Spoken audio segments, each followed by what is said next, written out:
So my phone says 4:30, so I'd like to get started if we can. So I'd like to call the regularly scheduled meeting of the Design Review Board of City of Santa Rosa to order at 4:30. And I'd like to remind everybody why we are in this virtual setting. Due to the provisions of the governor's executive orders N2520 and N2920, which suspends certain requirements of the Brown Act, the Design Review Board will be participating via Zoom webinar. Members of the public can participate in the meeting virtually by navigating to www.zoom.us and entering the meeting ID 948-0971-1719, or by calling in toll-free 877-853-5257 and entering the meeting ID I just read. You can also watch the proceedings on the city's website at srcity.org, on the city's YouTube channel, and also on Comcast Channel 28. With that, recording secretary, I'd like to have a roll call. Let the record reflect that all board members are present. Thank you. And with next item is the approval of minutes. Did everybody get a chance to look at the minutes? I found an error in the minutes. Item 2 and item 4 appear to be similar. Did everybody else see that?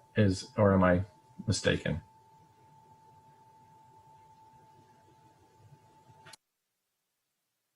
It's on page 3 of the minutes.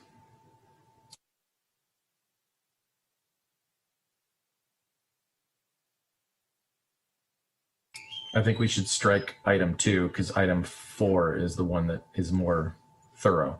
Is that correct? You are agree with that? Yes. Yeah, I agree. Okay.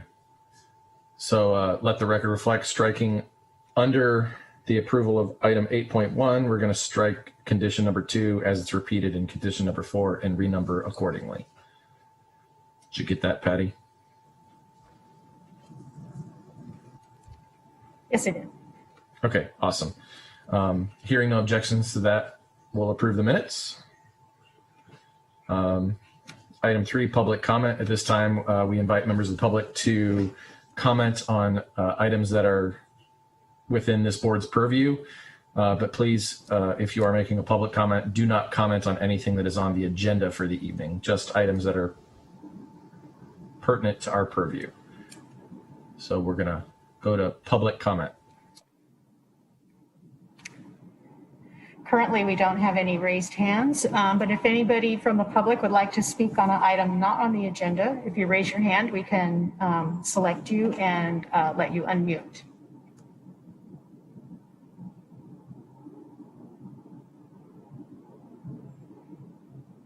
Okay, we have one raised hand. We have Tim McCarthy Smith. And Mr. Smith, you have the ability to unmute.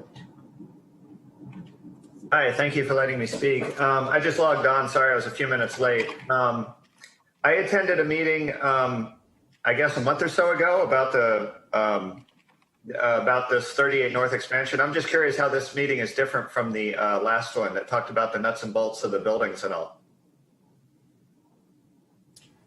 So since you have a comment germane to an item on the agenda, we're going to hold that to the actual item, which is item, I believe, 8.2.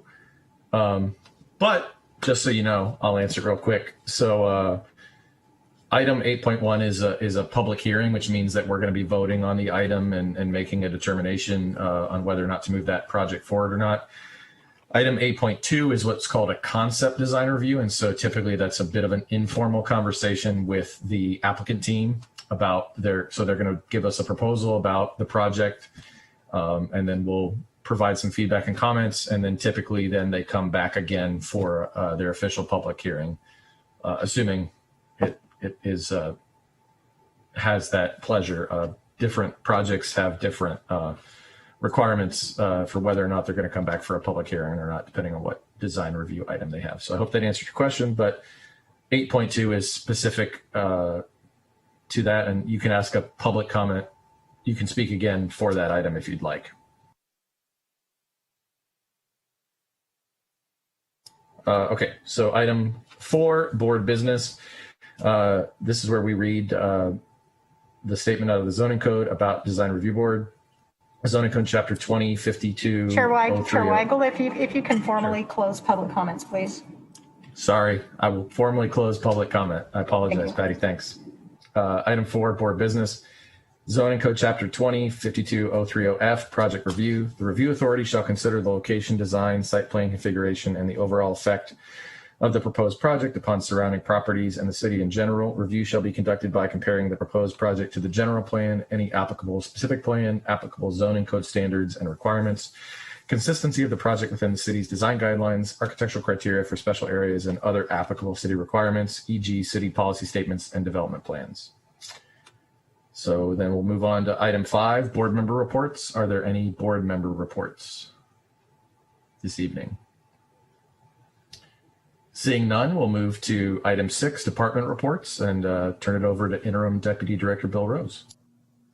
Good afternoon, Chair Weigel, members of the board. It's nice to see you all. No department reports for tonight. So in the interest of time, I'll turn it back to you. We can continue on to our main items. Thanks, Bill. And item number 7, statement of abstentions. I believe there is one statement of abstention this evening. I think it's Warren. Yes, Chairman Weigel, yes, I'm abstaining from item 8.3. The Providence application, as I had worked with the landowner and hasn't closed title. So that's a conflict. So I'm abstaining. Thanks so much, Vice Chair Hedgepeth. And then without further ado, we'll move to our scheduled items, and we're going to move to item 8.1, which is a continued public hearing for Santa Rosa Farm Group Cannabis Cultivation Facility located at 800 Yolanda Avenue, file number DR17-017. And this is the only item this evening that requires ex parte disclosure. Does anybody have any ex parte disclosure at this time? And then we'll go to the staff report. Seeing no ex parte disclosure at this time, we'll go to Acting Supervising Planner Andrew Triple for a staff presentation. Great. Thank you, Chair Weigel. Good afternoon, members of the Design Review Board. I will go ahead and share my presentation screen. So if somebody could please let me know if that's sharing correctly. We see you. Great. Thanks. Thank you so much. So this evening's preliminary design review of Santa Rosa Farm Group Cannabis Cultivation Facility located at 800 Yolanda Avenue is continued design review from a previous meeting that was held on June 3rd, 2021. So preliminary and final design review are required for this project per the Resilient City Development Measures contained in Chapter 20-16 of the Zoning Code. Final design review would be delegated to staff. However, the Design Review Board could decide to approve as an option of preliminary and final design review this evening if it chooses to do so. So the project is development of a approximately 116,000 square foot industrial building for the cannabis land uses identified here in this table: cultivation, manufacturing, non-volatile and volatile, distribution, and a testing laboratory for this facility only. These cannabis land uses were approved by Planning Commission in an April 2021 public hearing. The project is located at the intersection of Yolanda Avenue with Petaluma Hill Road on the southwest corner of the intersection. Just as for a point of reference, concept design review this evening for the 38 Degrees North Phase 3 project will be diagonal on the intersection on the what would be the northeastern side of this image here. So the general plan is light industry and the zoning is light industrial. It is part of the Yolanda Avenue Light Industrial Zoning District. However, to the south of the property's project site, it does abut low density and medium density, or I guess medium low density residential uses. And there's a zoom in on the general plan and zoning of the site. Bit of project history, pre-application meeting, concept design review were both completed. Planning Commission completed its work on April 8th, and then the project again came before Design Review Board initially on June 3rd. proposed site plan. It is important again to recognize that the project does retain a lot of the site as undeveloped area. So proposed development is generally constrained to that portion of the site that was previously developed. And then we can see here how the proposed development is laid over the already previously developed portions of the site. And so the proposed site plan, in the interest of time and because the applicant has provided a thorough application for presentation to the design review board, we'll defer those design details that are being presented to the applicant's presentation.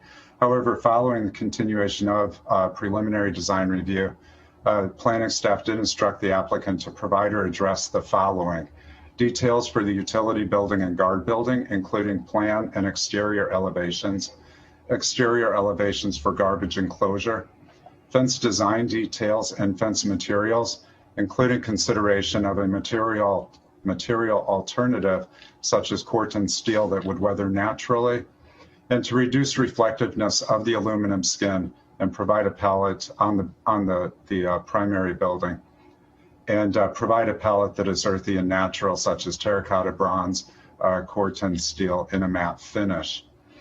Additionally, planning staff received a public comment on July 8th from an adjacent property owner who had also previously commented on the project. This public comment was shared as a meeting item document, and the property owner reiterated her concern about lighting, particularly on the southern boundary of the property, and asks with regard to the 4 15-foot light standards and 3 light fixtures attached to the building along the southern property parking lot, that DRB require a lighting solution that would locate the fixtures closer to the ground.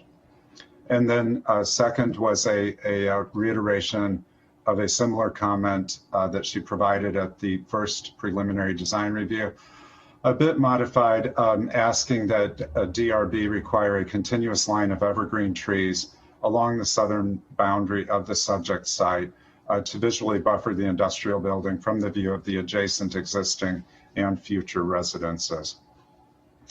Planning staff would also like to note that, of course, the previous meeting held on June 3rd was available via video link, both on YouTube and on the city's site, for the applicant team to be able to review the proceedings of that meeting in full detail. With that, planning staff is available for any questions. Well, the recommendation then, it is recommended by Planning and Economic Development Department that the Design Review Board approve preliminary design review for the Santa Rosa Farm Group cannabis facility, new construction. And planning staff is available for any questions, and then we'll support the applicant for presentation. Thank you. Thanks, Andrew. At this time, I'd like to invite the applicant to make a presentation if they'd like to. They don't have to, but if they'd like to, they're welcome to. Hello, Design Review Board. Can you hear me? This is Jim Pugh from Shepherd Mullen. We can hear you, and I was just going to tell Patty, it looks like we've got a couple of raised hands there. It looks like they're proud of the applicant team, so thanks. Great, yeah, Danny Abdelmalik should also be on from Santa Rosa Farm Groups as well. I'll just start by saying good to see you all again, and just a brief reminder, we did quite a long hearing last time, and as staff just pointed out, the focus of this hearing will be on those 4 items that you requested. And we can show you a couple slides that were attached to the agenda that implement the 4 requested items that you asked the applicant to do. And Danny, if he's on and elevated to his speaking capacity, he could address that now. Yeah, good afternoon, board members. Thank you for taking the time again to resolve these last remaining issues. Andrew, you could go ahead and start the presentation, and I'll, what I'm going to do is we know what the concerns are, and as we go through the slides, I'll point out how those concerns were addressed in the slide as we get to each page. So first slide is just a rendering site plan. We can go to the next one. This is, again, another rendering. We're going to get a close-up of this, but you can see that already that we did tone down reflectivity, and we did try to go with a more of an earth tone, a greenish, grayish color, and a grayish color to kind of obviously blend in with the area. Next slide, please.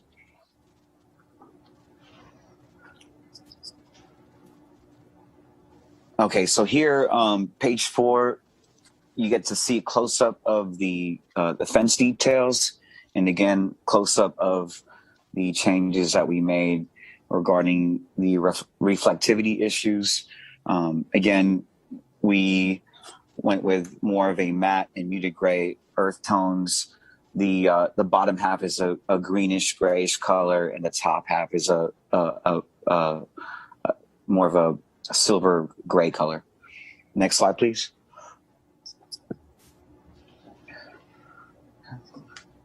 Here we are showing details of the utility building.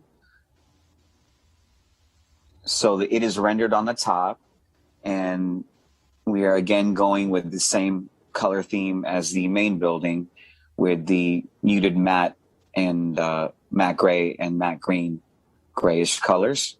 And then we also label, the fences stayed the same, but we did label it. And I'm just going to call out the materials so you guys can hear it. I'm not sure how visible they are, but the solid part of the wall is going to be a precast concrete panels. Then it transitions into laser cut metal panels. And then the tubing is going to be 1 1/4 inch metal tubes. Next slide, please.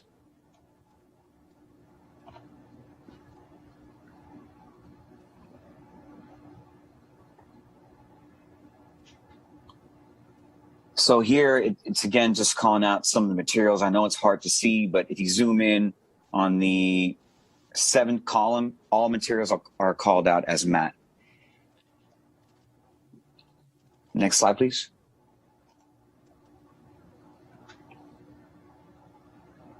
So these are we were asked to do elevations of the utility building, the trash enclosure, and the guard shack. So that's what we have here.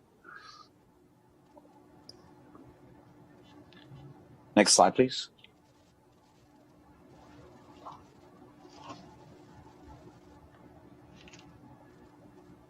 So here we have our material board showing the updated colors.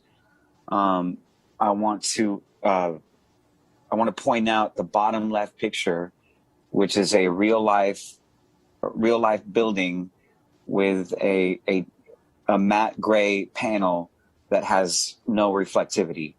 Now our colors aren't the same as that building, but the reflectivity will be similar, which is none. So,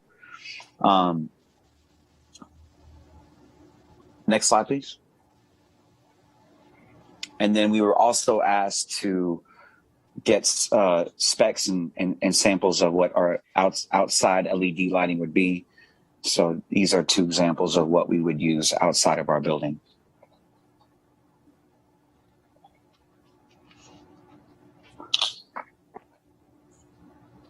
So I tried to cover, again, just to recap, we were asked details for utility and guard building, elevations for utility guard building and trash enclosure, fence details, and what materials would be used.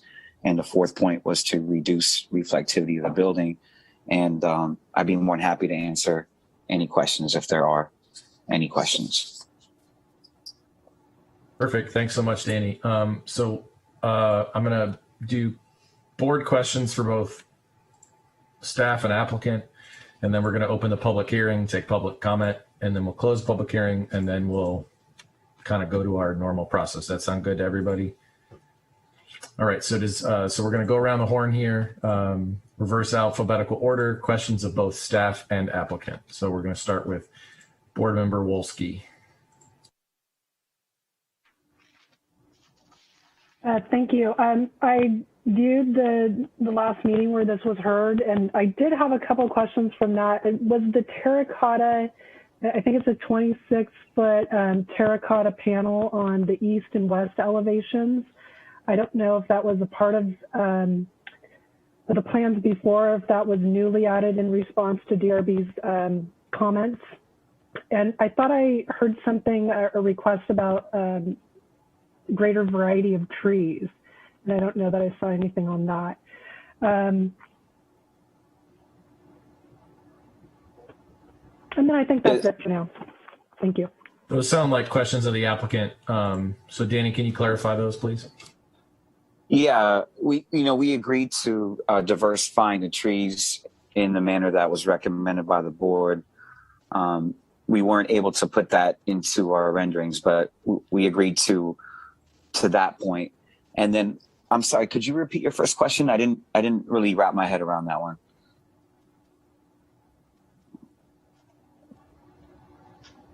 You're muted, Sheila. Thank you. I thought that I saw on the east and west elevations of the building, perhaps it was added, a 26-foot terracotta panel. Is that the yellowish color? No, it was going up and down the building. I'll look over the plans again. Yeah, if you could point out what page of the slide, that would help me answer the question. I think she's actually, Danny, I think she's referring to something in the plan set that you submitted. So I don't know, Andrew, do you have the ability to bring up attachment 17? No, sorry, attachment 18, I believe. And I think Sheila's talking about page. Yes. I want to pick A041, which is page 4, it looks like, of that attachment. If we can maybe get that on the screen, I think that would help everybody.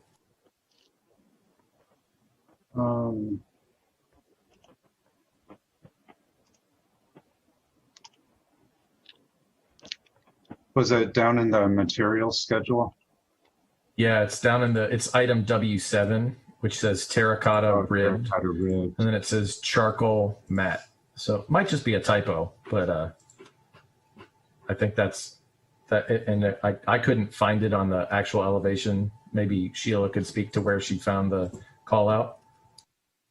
Yeah, I think I was in the same place you were, and I didn't see on the color and materials board what that would look like. A terracotta, I usually think of kind of a muted pink, I guess, but let me look a little closer. It's on that finish schedule that was just up on the screen. Right, but it's I think we were trying to identify where. It's not identified. Yeah, it's on, I found it. It's on the east and west elevation. So on the next page, Andrew. Oh, too far. And then if you go in the middle, so the panels that are going horizontal like this on both elevations there. Yeah, there. And then down, I believe that's what Sheila's referencing. So this would be the west elevation at this point, and then the east elevation. Offset from, I believe these are the entry doors south of the loading dock. Yeah. Yeah, I'm looking at the renderings of trying to find renderings of the east and west side. I know there's an accent door on the north side of the building, which is a yellowish color. The terracotta color, I don't see that color in our renderings, but I guess is it called out in that elevation? I think it might be that it's a terracotta panel from a materiality standpoint, but it's charcoal gray. Right. I'm thinking the ribbed. It may be a kind of a clay tile panel, something of that nature, or a clay tile. application that hangs. The term terracotta is odd to address, right? But maybe. Yeah, I appreciate your comment because in no renderings that I've seen is there any color on this building that isn't a gray tone, other than the mural that goes along, the bottom front and the front door on the north side. So I think that's what it is. I think it's maybe just a material as opposed to a pinkish color. It does, up on the screen now, I do have renderings from the east and west elevation that were submitted for the June 3rd public hearing. And it does appear that it is shown in these renderings. So the east elevation at that same location.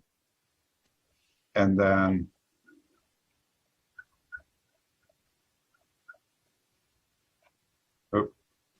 our west elevation, then the same location as well. Right. It looks like it's like a rib material. Mm-hmm. So, but that's the color it's going to be. Cool. Did that answer your question, Sheila? It looks like it's been there all along. It does. Thank you. I just wanted to confirm there was no pink in there. Awesome. All right. So we'll go to Board Member Wicks now. Quick question for the applicant. The photo or the pictures of the light fixtures that you provided in this package, are they the same light fixtures that were used in the photometric plan on page 17 of your project set? Yes, those spec lights are provided by my electrical engineer. Okay, and they all, in reviewing your photometric plan and kind of in response to some late correspondence that we got about a neighbor being concerned about the lighting at the parking lot, as I read your photometric plan, you've got a 0.0 foot candle at all property lines. Is that how you are reading it as well? I'd have to pull that up, but I assume that the engineer designed it within city code. We will also have. This is Jim Pugh from Shepherd Mullen.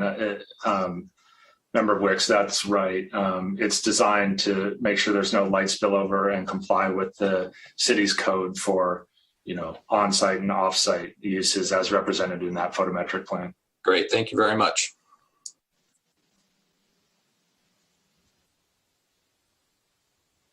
All right, Board Member Sharon, applicant and staff. Yeah, unmuted. Excellent.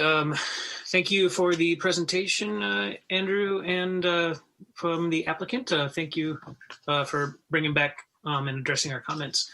And thank you, Board Member Wolski, for picking up on the trees and seeing our presentation from early in June. Question for staff about that. Since the in your memo, it calls out four areas to be addressed. It was called out. So the tree palette, to diversify the tree palette, was a consider. And so that's fine that that's not included. And the applicant, Danny, you mentioned that you've agreed to do that. So that's great. We'll take you on your word there. Board Member Sharon, if I might. Yeah. We from the June 3rd meeting, we did have two draft conditions of approval related to tree plantings. The first was that the project shall diversify the heritage tree selection with use of valley oak, and then to consider additional tree palette diversity through the use of desert willow, black maple, toyon shrub, Northern California walnut, California flannel bush, western redbud, and California buckeye, for example, for both structure and beauty. This and so we didn't include those because the board, I think, felt confident that those conditions were sufficient for the tree plantings. What is a bit different, the previous public comment asked that the original proposed coast live oaks along the southern boundary be changed because of the risk for disease in coastal live oaks. So then the tree pellet diversity condition of approval would accomplish that. I think it's different now in that the same commenter is now requesting that evergreen trees be required to be planted along that southern boundary line to shield residences from the development. So there is a bit, I think the public comment evolved a bit. Yeah. The board responded to the public comment on June 3rd, and then that public comment evolved as well. Agreed. Yeah.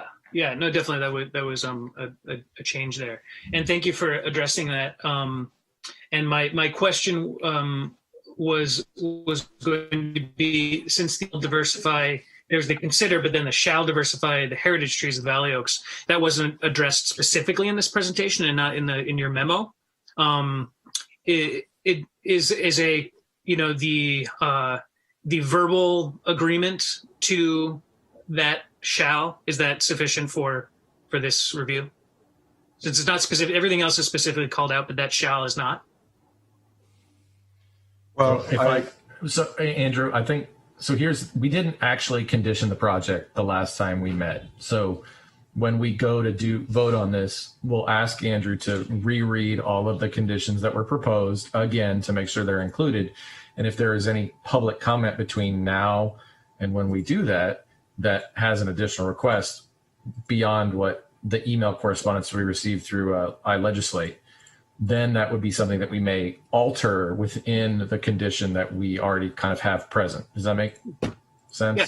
Adam? Oh yeah, definitely. And my question, I'm not concerned necessarily about that comment and the public comment versus this, but just the procedurally, since there's a shall and a consider for both of this, but that's going to be covered later when we condition it. Then that's great by me. Thanks, Andrew. And then question for the applicant. The materials that you have, so in the memo, it's called out as matte finished, but also earthy and terracotta. I don't necessarily see the grays and greens as earthy. That could be a comment. You know, I'm okay with what you got, but the material that you've called out and have been specifying, the colors, is there a whole palette of colors that you can choose from? Did you choose this gray and green in particular?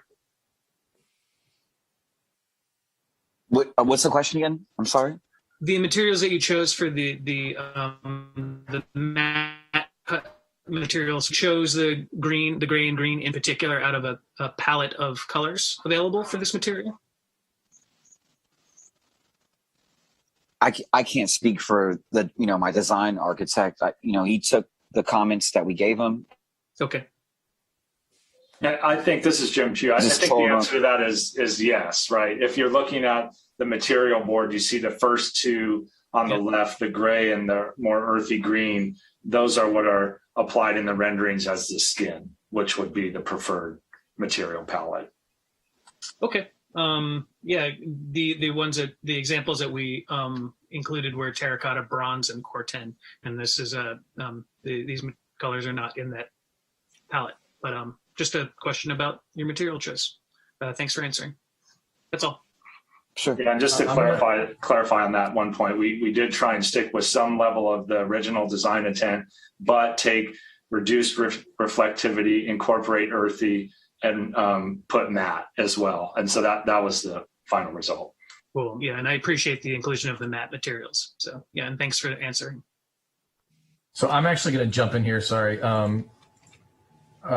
So Danny, are you aware of the manufacturer of the panels? I'm assuming it's probably a Lucabond, maybe, given the names that I saw on the color board there. But they're an aluminum composite panel, right? Right. We're going to use the skin is going to be aluminum. That's correct. And it'll probably be textured as well, which will reduce reflectivity. So I think, so tied to this, I'm kind of interested in, this is obviously a passion project for you. You've been working on it for a while.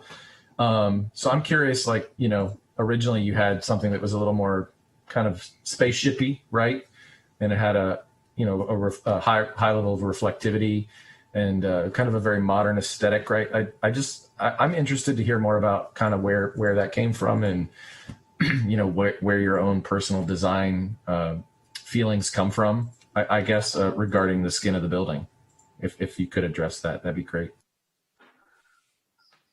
Yeah, I mean, I think our intent was always to keep it matte aluminum panels. We always wanted aluminum panels. We just decided to, matte out and go more earth tony. We just called out, all right, we're going to go matte material, textured. And then we decided to go with the greens and the grays instead of what we had before. So I don't think our intent was ever to make it a shiny building, but I think based on comments we received last time, we just try to, more present and more focus on, this is what we're doing. We are doing aluminum matte panels. I want to raise my hand real quick. I just, go right ahead. In the presentation, I just want to get really clear. There's an applicant presentation 7/1/21 in the documents, and it's dated 7/15, and there's a pearl white panel. And is that what we saw last time? And then there's a 7/12/21 set of documents that is also dated 7/15 on the documents themselves. And it has a cooler, what appears to be a cooler gray, though I was having trouble tracking down the specific panel manufacturer and colors. So I'm curious, because both of the decks are dated 7/15. One is market pearl white, and one is for the upper building color. One is cadet gray, which is a cooler gray. So I'm trying to understand just exactly what's being proposed, since the color boards have the same date, but maybe that's a question for staff, and I'm sorry to jump ahead. I'm just trying to understand what's being proposed. Yeah, and this is Jim Pugh. I can answer that. It's a good question, right? Because it's confusing. So the last attachment on the agenda, which is labeled applicant presentation dated 7/12/2021, that is what's before you today. The 7/1 deck, you can just disregard that. That was submitted, but that wasn't the final. And so the 7/12 deck is what is before you today. And last point, the 7/1 deck is not what was submitted before. So the first time you saw the project, June 3rd, was different. 7/1 was an iteration in between then and now, which is 7/12. So yes, confusing, but 7/12 is where the board should be focused. That's great. That's appreciated, and process is really important. And I think I'll jump back out until we get down to B on the list, but I just wanted to see if we get clarity on that. Thank you. Yeah, and to just wrap this up, I think even better, it looks to me like attachment 18, which is the actual project plan set, matches the applicant presentation, which is the very last item labeled 7/12/21. So cool. So Adam, any other questions? We kind of interrupted you when you were going there. No, that should do it. And I thank you guys for also jumping in with the clarifying questions. Thanks, everybody. Cool. Thank you. We're going to go to board member McHugh now. Sure. No additional questions. Oh, sorry. Okay. Well, since John's having questions, we'll go to Andrew. Sure. I do want to follow up on board member Birch's question and your clarification. I fully understand that the 7/12 slide deck is what we're looking at, and that attachment 18, which is the project plan set that is supported by the 7/12 presentation, is what we're looking at. However, when we go to the material schedule on, which would be page 5 of attachment 18, we are seeing the markup pearl white, we're not seeing a cadet gray, we're not seeing any greens. And so I do want to be sure that because as we move into project considerations for a resolution, we would be referring to the project plan set and not to the presentation deck. So I do want to be sure that we resolve any discrepancy there so that staff has clear direction going forward. Thank you. Thanks so much, Andrew. You're 100% right. And I think we could condition this to have the material board match the plan set, or we could figure that out. Great, thank you. Okay, where were we? Board member Birch, you're up. Great. Yeah, that was my primary question. I've got that sorted out now. I understand the interim nature and also looking at the material schedule. So that was my primary question for staff, and I do not have questions of the applicant. So, thanks, Vice Chair Hedgepeth. Any questions? Just firstly, an appreciation about the actual packets and what is intended to be by the applicant to be the material selection. To your point, and perhaps board member Birch's, there are several companies. You asked the question, Chairman Wagle, about manufacturers. There's Alcabon. There's this company called Vanco, and these companies that make reinforced aluminum. It has a backing. There are several parties, and as you know, with Or Equals, there are different colors and so forth. This Vanco has jade, and like there's GE11. There's also other more earthen colors, but it's hopeful on one step. If I was to just kind of step up the stairs to clarity, the applicant presentation actually has underneath it the word gloss on a color, and so the word matte seems to be a condition everyone is down for. Everyone is all in on matte. I just wanted to note my echo or my understanding here that the quest for color selection is grounded in clarifying the applicant package colors and having conditions or referrals, comments that center around the conversation there is all. Excellent. And I guess I don't have any questions either, but it seems to me, based on the names of the colors, that we're looking at Alucobond as a manufacturer. So if anybody's curious about their other colors, as we discuss this, Alucobond USA is their website, ALUCOBOND USA.com. So with that, we're done with questions and comments. We'll now open the public hearing. And so we're looking for members of the public to make specific comments on this project and this project alone. So Patty? Thank you, Chair Weigel. Just waiting for hands to go up. We have a lot of people in attendance. It's like 17. So some of those I think are probably public.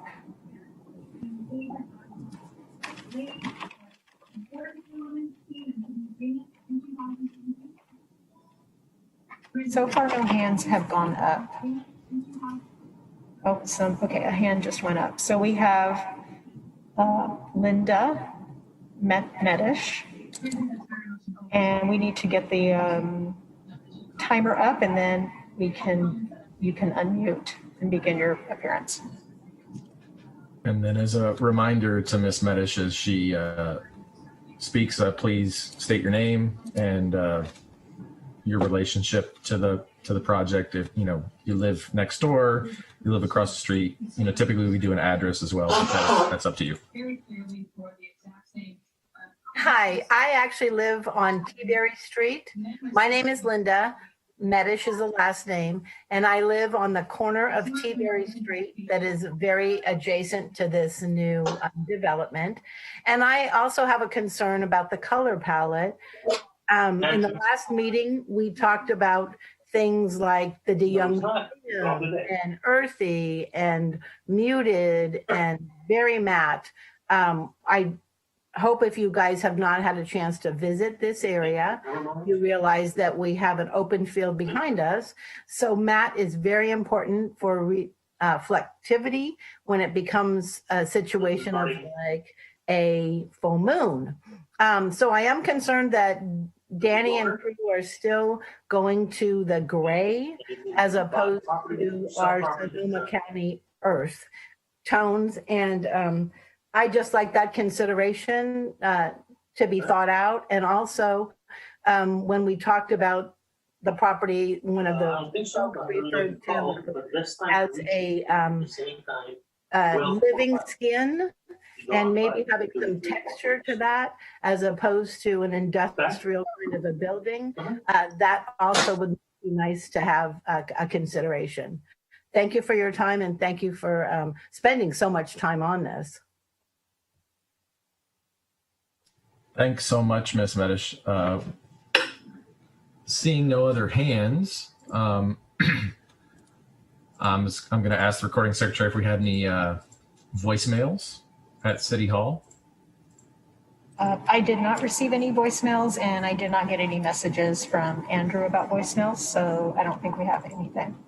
Awesome. And there were no additional emails either? Not that I'm aware.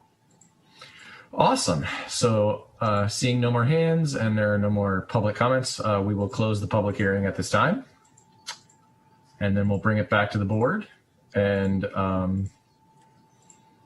before we entertain a motion, I'd like Andrew to please read the conditions that we had from the last meeting, all of them, because we'll need to add them all in officially this time around. So Andrew, could you please read the conditions from the last meeting?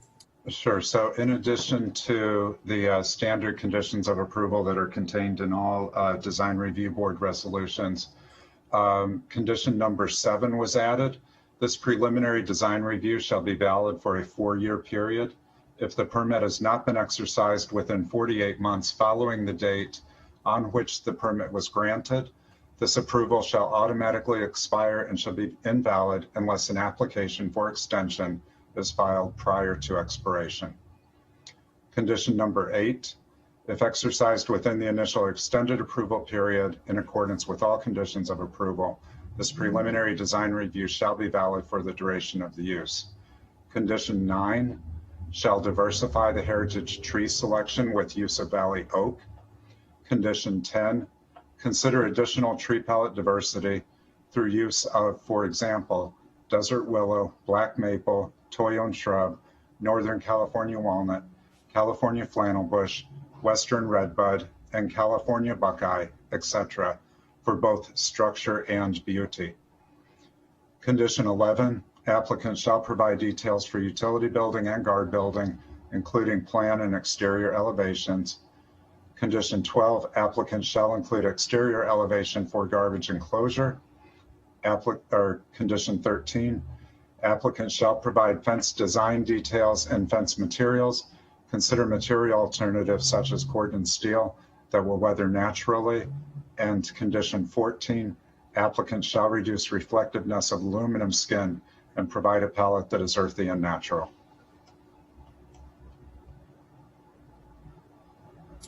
Thank you, Andrew. So I guess at this time, I'd like to remind everybody we do have 3 options again: approval, denial, or we can continue it. Although I believe the applicant would like to seek. I think they're seeking approval tonight. Is that correct, applicant? Yeah, this is Jim Pugh from Shepherd Mullen on behalf of the applicant. Absolutely. We've been at this for 4 years, second time to design review. We're absolutely seeking the approval tonight. And one point of clarification on the conditions that were just read out, the items that were adjusted between last design review board and this one, such as reduce the reflectivity, and I think there was one other one. We've done that. So those conditions I wouldn't see as carrying forward to the ultimate approval because they were already handled, but that was the correct resuscitation of the condition. So we do seek your approval tonight. All right, and I agree. Yeah, it's just good to read, kind of see where we've been, so we can figure out where we need to go.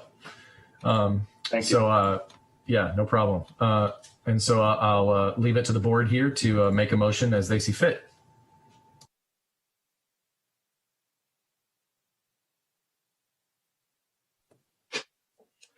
I'll make a motion to the resolution of the Design Review Board of the City of Santa Rosa granting preliminary design review approval for the Santa Rosa Farm Group LLC cannabis facility consisting of a new construction of a 116,700 foot square industrial building located at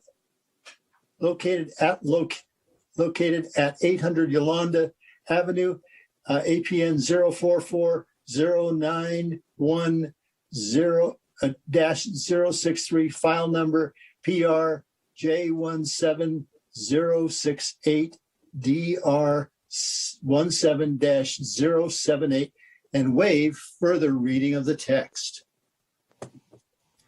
Excellent. Thank you, Board Member McHugh. Can I hear do I get a second on that from anybody? Wow. I will second that to move things forward. Excellent. So hearing a motion and a second, we'll go back to the board for comment on the project, and we'll go alphabetically, starting with Board Member Birch and go that way, and then Warren, you're last, unfortunately. Your position as Vice Chair. Michael, let's start with you and your comments on the project.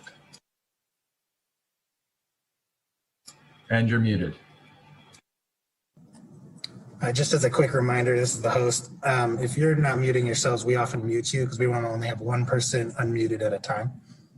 So please remain muted if you're not speaking. Thank you. Often it's good that I'm muted. In this case, I think you guys need to hear from me. So I'm confident about staff's ability to handle the comments around planting. Those were clear. I think when we do get to approving a resolution on the project, real confident staff can handle many of these things. I get if the lighting is indeed in the lighting schedule, I believe staff can make those things happen. There are clear renderings of the fences, and I guess for the level of approval that we're giving today, that is adequate. Staff does a great job with making sure that things get done. I'm excited to drive down the street and see that fence, to be honest with you. It's interesting, it's innovative. I love 3 materials horizontally. And I think there's enough information in this plan set for staff to carry that through. As far as the building color goes, I'm disappointed with the response.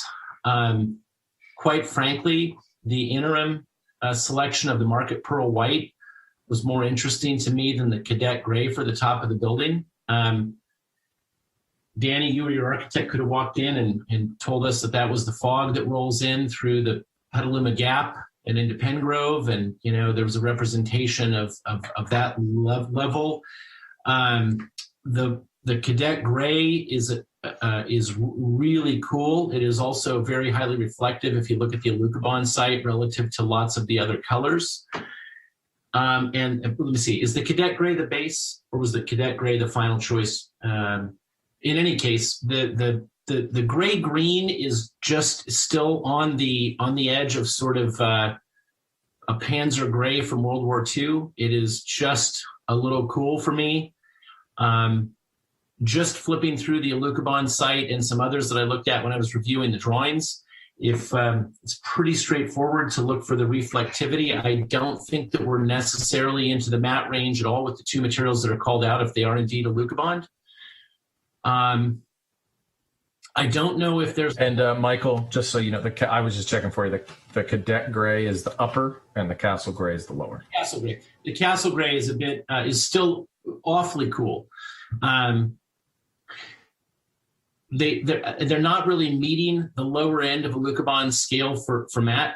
versus gloss, and one is in fact quite glossy. I think that the pure white was like a 50 up to a 50 on the gloss scale, and the castle gray is only, or the cadet gray is only down to like a 30 or something like that. So anyway, I just don't think we're there on color. I don't know if there's a brand recognition that you're looking for. We have these discussions a lot of times with when we're talking about prototype restaurants and that sort of thing, where there's a reluctance to change a color scheme because of commercial recognition. I'm not sure that we have that here. I do feel like being a good neighbor and being a good entry to the city and representing sort of the public voice of the city, which is this board and those folks who do give comment to this board, is really important. There's a wonderful variety of colors in several systems, as we've talked about. This goes completely against the grain for me to sit as a design review board member and try to dictate the color of your building to somebody. But I just am not sure that there was an understanding or that the message got through from our last meeting. So I'll just sort of put that stake in the ground. I'm not sure what my other board members think, but that's just to start off the comments. Good with everything, still just really just really not satisfied about the color selection, the reflectivity.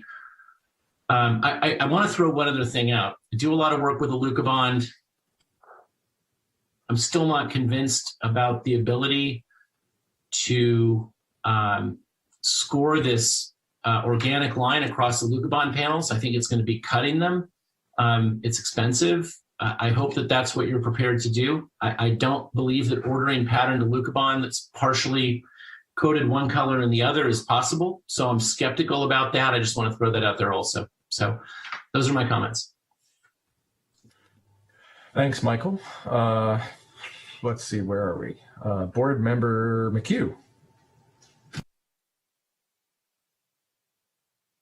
And you're muted, John. Whatever he said. Well, I just like to defer my comments till later, if I can, please. No, totally okay. We can do you at the end before Vice Chair Hedgepeth. Totally Perfect. Okay. So we'll go to Board Member Sharon now. Thank you. I won't repeat Board Member Birch's early comments and kind of the bulk of the comments, actually. Early comments of just satisfying a lot of the conditions that we put forth was satisfactory and great. My question before about the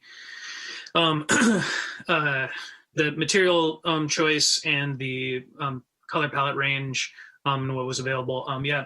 Similar to Michael's comment, I did wonder if the message got through. One of the things that we were commenting on and reacting about was kind of that spaceship feel, the gray and the silver, and that has been carried through. And so I think Michael had a good point of wondering if there is a specific brand that you're going for, that you need to stick to for this, that you're tied to this, the grays and the silvers. With Earthy, what we were trying to say, at least what I was trying to say, I won't speak for everyone else, but in our board's comments, we mentioned the terracotta and the terracotta color heathered, and even the public commenter picked up on talking about the De Young, something that was that could weather and have a patina. The earthiness that I think we were going for, and what somewhat you're trying to do in your design is to reference the hillsides that are around there, that are the backdrop to this. I mean, one of the things about this part of town, and that we've gotten comments upon this and have talked about it in terms of across the street with the developments that we'll even talk about later today with 38 North, or the other developments there and other developments along this corridor, is one of the main things that the residents really enjoy about living in this section of town is being in that liminal zone between the urban city and then transitioning into the natural palette, the natural world beyond the city limits there. You've got Taylor Mountain, you've got, Annadelle and Bennett Valley off in the background, and then far away, you've got mountain.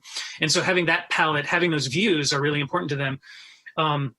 Having this you know, the silver and tall feel going into that view shed.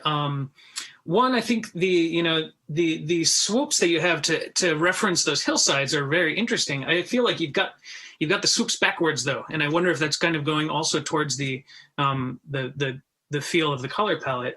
The swoops kind of should be going the opposite way, coming from the west and going towards the east, like you're rising from the Santa Rosa Plain and moving up into the oak woodlands and the grasslands of Taylor Mountain, specifically right behind there. And I think that when we were talking about earth tones, we were thinking of browns, golds, taupe, the dark greens of the oak trees, those heritage trees. Looking at that, I think some of the reactions that you're getting to both your color palette and will be situated with that, specifically that northeastern corner, is that it's kind of sticking out. It's being placed and sticking out there. And so a lot of these comments are figuring out ways where you can blend in better, you can meld in better. Michael mentioned something about if you had talked about the design intention of the fog rolling in. That's a really matte, cool gray that you can go with. The silver aluminum skin is not necessarily, doesn't quite fit with the feel. So yeah, I think that, unfortunately, I think this misses the mark in terms of what we were talking about, in terms of having the building situated more with a sense of place. I understand you want to have it be distinctive, and it's a very distinctive building, and there's some really nice details that do fit in. I think with your mural and the images you've got are really great, but those are lower and they're more made for the building inside the building itself. We're looking kind of at the public face, which is a really important public face. So yeah, it's unfortunate what has been brought back to us in terms of color and material choices. So those will do it for my comments. Thank you. Thanks, Adam. We'll go to Board Member Wicks now.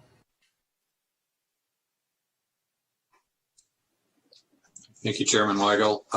Could I get the page 7 of the applicant presentation 712? Brought up on screen. Love to talk to pictures. Too bad you don't have your laser pointer, right? I wish I had my laser pointer for sure.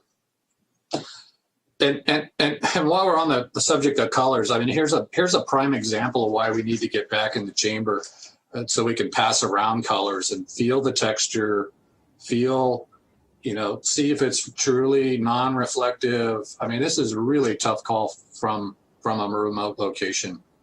But I think it's important that we get it right tonight, because this is a 55-foot tall building. It's 4.5 stories. We're looking at a project catty corner from it that this will not dwarf it, but it's as big or bigger. So if we could get to the material color board, which I think is on page 7. Yeah, thank you very much. And if I had my laser pointer, I'd be pointing at picture 2 from the bottom row, or the second picture in from the left, rather. To me, that where it says local landscapings, that picture kind of represents to me what I thought we were going to get back from terracotta, earth tone colors.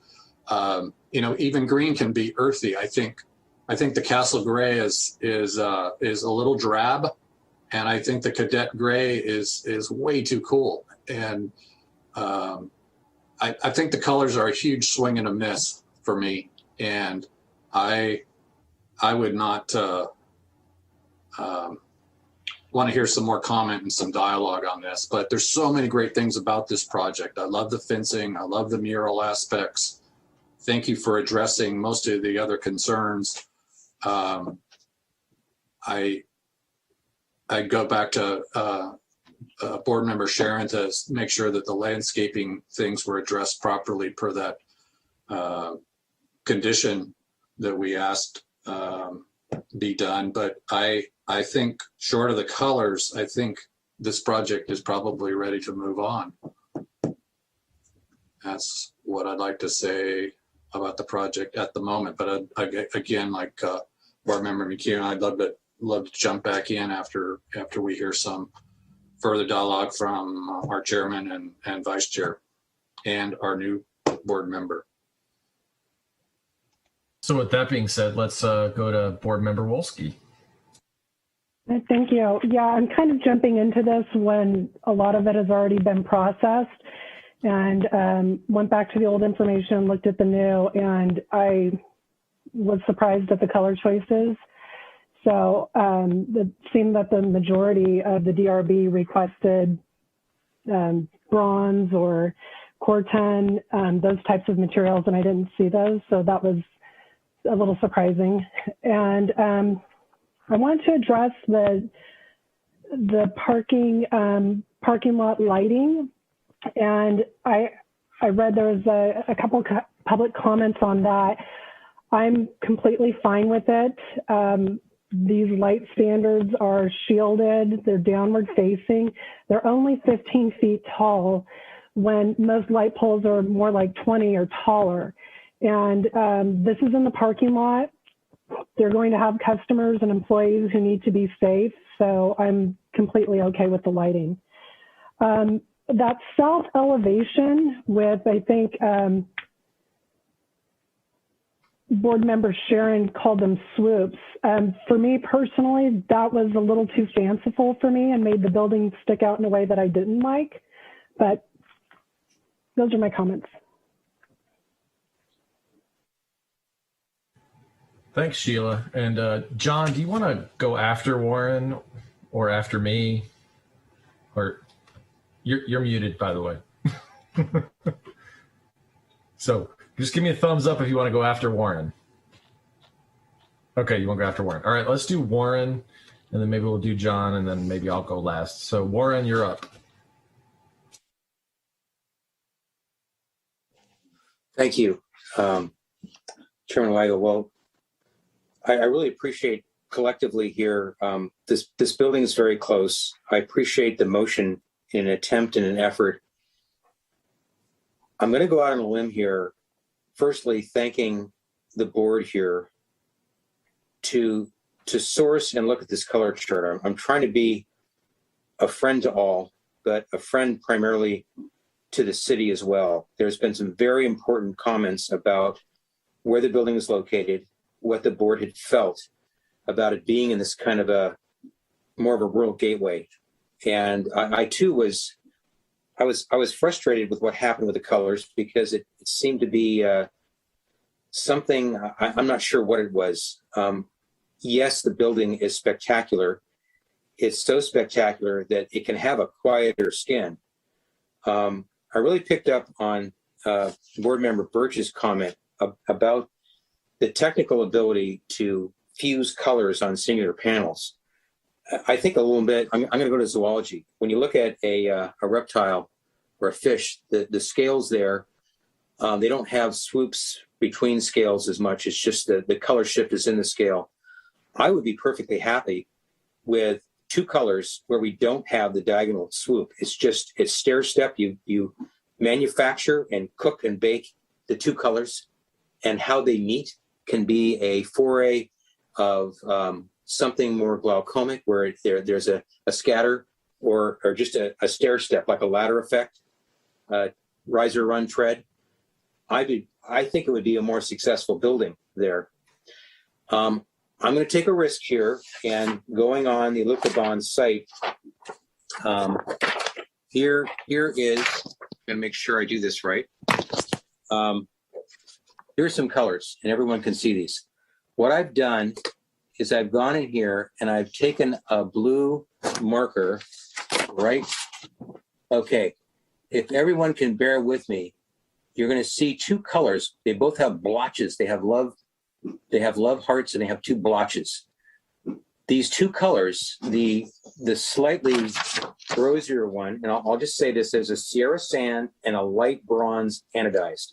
I don't believe this is in the metallic family. Anything that says mica or metallic, sometimes I'm even worried the word terracotta is metallic, but in order to not make this too deep, too rust barrel, like a deep tin can, in respect for perhaps the applicant, the light bronze anodized is still, it's a very deep taupey color. So I know that this is not, according to Henry, this is definitely class B for communication. But I will just say that those two colors, in my mind, there's a depth and an earthiness to both.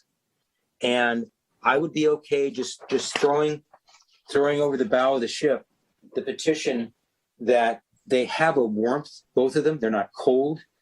I think the comments about the green kind of missing the mark, it's just kind of it's still a cool green. The light bronze anodized and the Sierra Sand is my vote. And I'm concerned the hazelnut mica is, if it's metallic, I won't buy it, but that's a third option, maybe at the base. I was almost willing before this meeting started to say, let's just go with one color for the whole thing and call it, because it's a strong enough building. But here, what I'm trying to do is say, we're in the lane of a manufacturer. We're going to get in the lane of warmth. We're going to get in the lane of two colors. They're not going to be too screamingly terracotta, because I don't think that's what the applicant wants, but they got to be warm, much warmer. So I'm agreeing between Andrew Chappelle and all the other comments about trees, lighting. I'm a go there. But if the desire is to pass this tonight, you're going to hate me for the rest of your life, or you're going to say maybe this is a lane that you're okay with. But it's just my try at bridging, hoping for some level, and not colors are extremely sensitive things, and you never make friends with each color. At least you'll lose a couple, but maybe gain 10. So that's my report.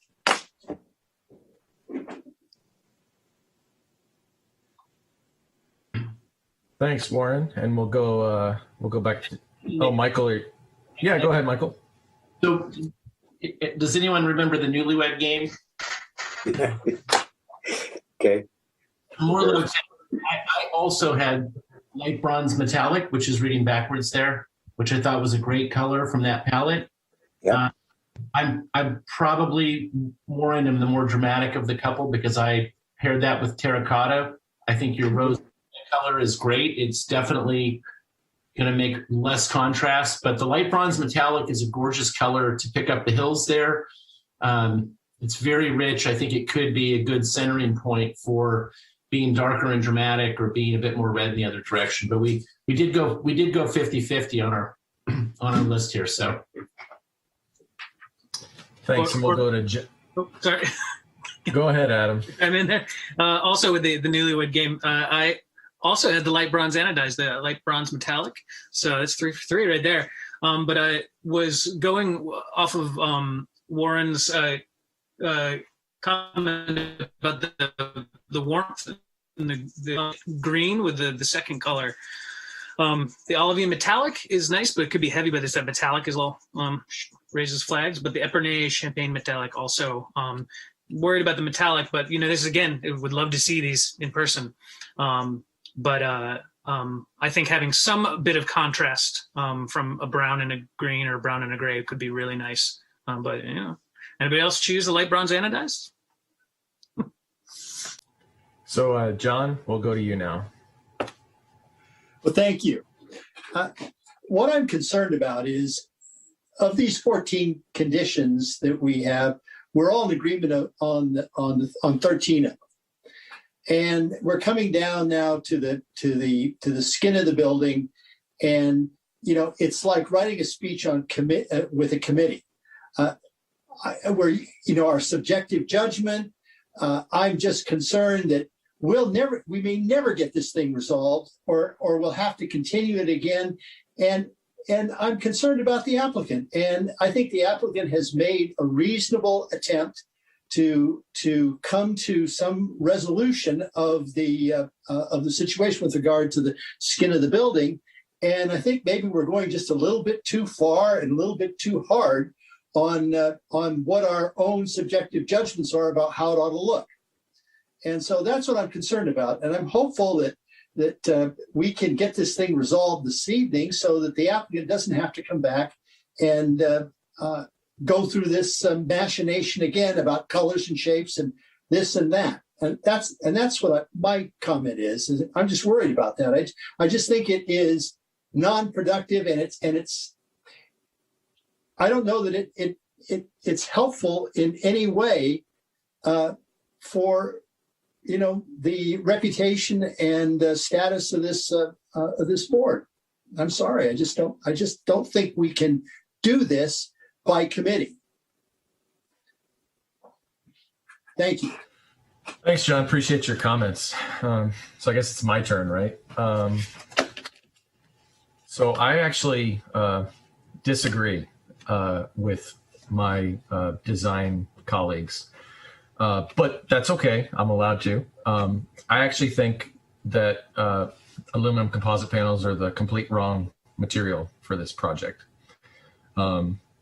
But that being said, if the applicant has a desire to use aluminum composite panels, then that is their preference and right. But I think the reason I have a problem with aluminum composite panels specifically for this project, and I think tied to what everybody else has been talking about and what we heard from the public, is that the project's in a really prominent location, and aluminum composite panels are limited by the palette available from the manufacturer. And I think what I'm hearing from my fellow board members, but also my own, I guess, personal tastes, is that a material that weathers naturally with the landscape around it seems to me to be the best solution to create the sort of dramatic effect that the applicant wants. So if you have two materials that are dissimilar from one another, and one would be the rolling hills and one would potentially be something behind it,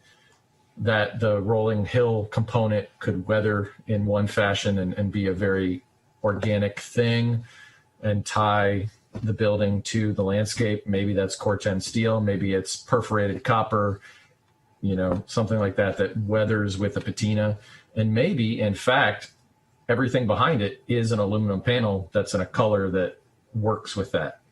So those are my thoughts on a potential solution to try to help, I think, deal with this. I think the biggest problem when we're talking about color is we're limited to the manufacturer that's been selected, right?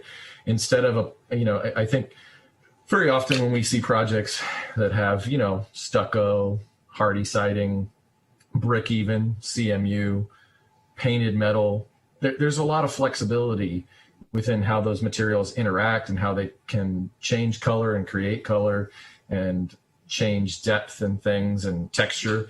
When you have a monolithic material that's limited to a color palette, it doesn't leave a lot of flexibility. I think maybe that's the problem I'm having with the color selection. I think I like the building. I like the setbacks. I love how it's situated on the site.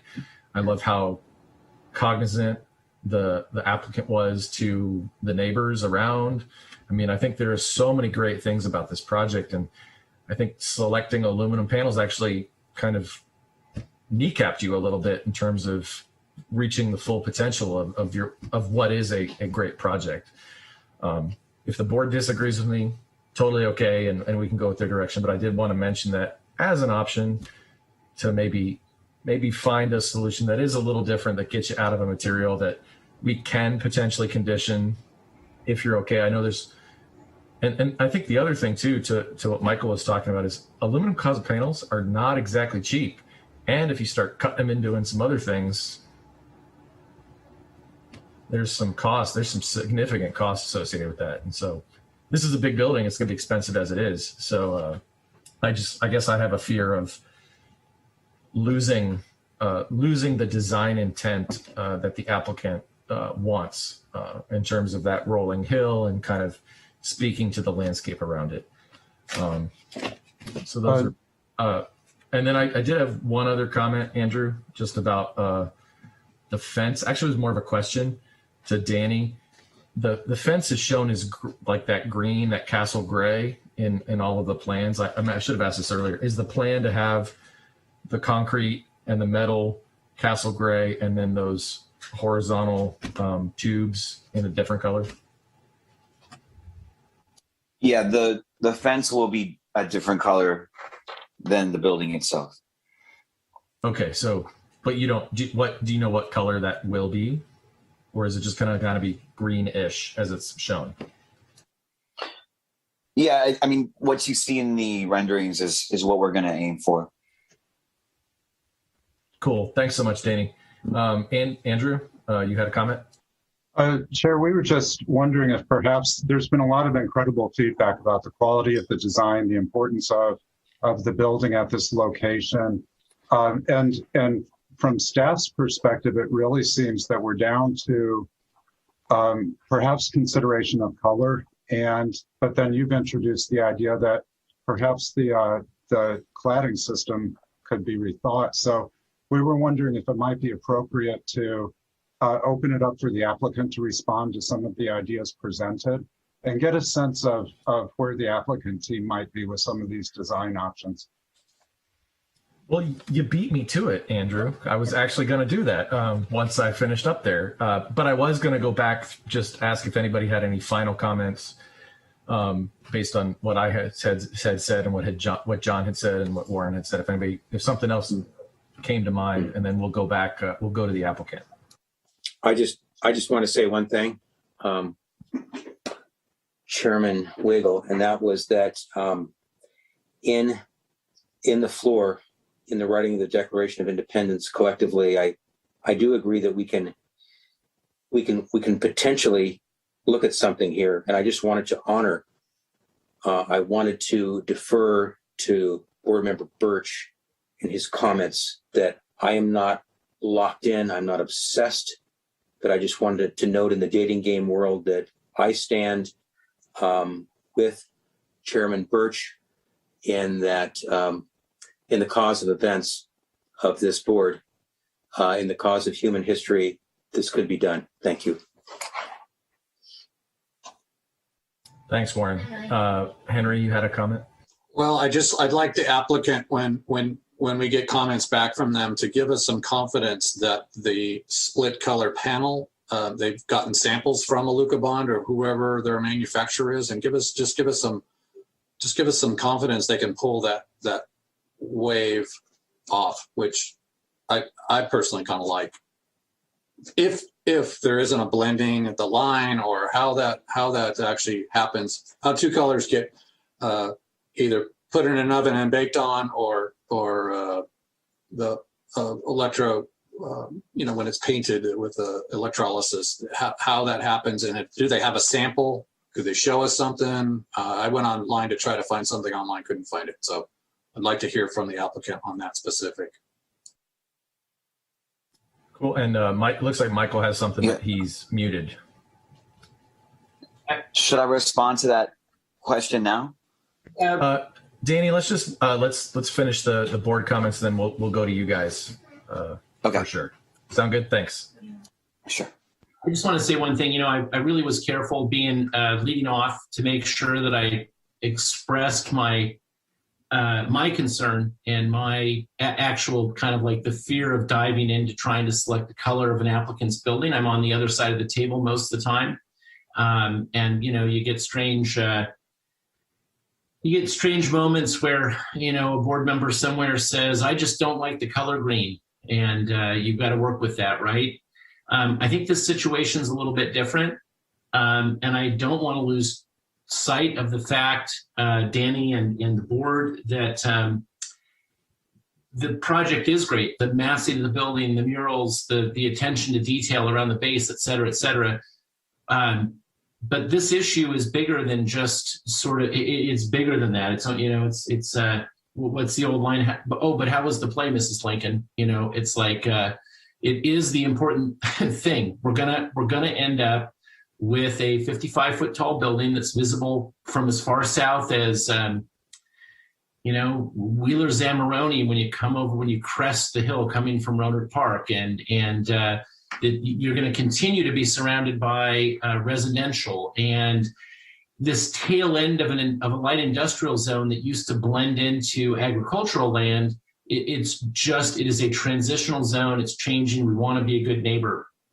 So I feel like a project of this scale, putting this delicately, a project of this scale requires an applicant to have a design professional who can respond to comments from a group of designers who are appointed by the community to represent the community in terms of what the city looks like, and carefully work with transitions between zoning uses and neighborhoods and that sort of thing. So without too much social engineering going on here, I think, like Warren said, that we should take on the task of helping. If we don't have your architect tonight, and I'm not suggesting, Danny, that you're not capable as the applicant of making some of these decisions, but I just again go back to the very first thing I said. I don't think the comments were necessarily heard, and if we can help, I'd like to extend that branch to say, let's work on something that we can all get to. Drew, you're kind of at the other end of the spectrum with better solutions. John, I understand the idea that this is a slippery slope, and I feel I'm on that slippery slope. I feel it. But I think that if we can find a spot where we can create some ranges or pick some colors or agree to some things here, we can get to a resolution and this project can move forward, and it's going to be to the benefit of the community. So that would be my thought. Thanks, Michael. Adam? Yeah, just one last thought. Again, to commend you on a great project. Excited to see this built, and you've done a great job so far. I think one thing that'll help in framing your answers to our questions, and one thing I wanted to hear before, if you frame a little bit of design intent, Adam, yeah. Some of that cut out. I think maybe start over. Oh, yeah, okay. Well, did you hear me say good job and thank you for the project and hope to see it built? Yeah, your comments cut out. I think that was critical. Great. Yeah. Sure. So yes, thank you for that. I want to make certain to say that. But yes, I think one of the things that will help us frame for you to frame your comments in answering us that I would like to hear specifically about is attention to your design intent. You've kind of stuck with some things through our comments in the previous meeting and to now, and so I think one of the reasons why we're reacting to the colors and the materials is you've stuck with a certain aesthetic, and I think hearing some of your specific design intent will really help us with that. So just kind of more explanation. Thanks. So I think, Danny, let's go back to you, and I think Mr. Pugh, but we'll start with Danny. I think the first question that I think Henry asked was about, have you seen samples of a Lucabond or whatever panel manufacturer you're using? I think that, right, Henry? That was something you were concerned about? Let's get Danny to speak to that. It's the bicolored panels where the swoop the bicolored panel bisects a panel specifically. Okay, yeah, I don't think we're going to be able to find, like you said, panels that are two-tone, but I'm confident that we can put them together like puzzle pieces. And I agree. I think that the way my architect divided that massing, right? It's a big wall. I understand that it's a big building, but the way he divided to break it up, I think looks good. I like it. And again, I'm confident that we could put those different color panels at an angle, just like puzzle pieces.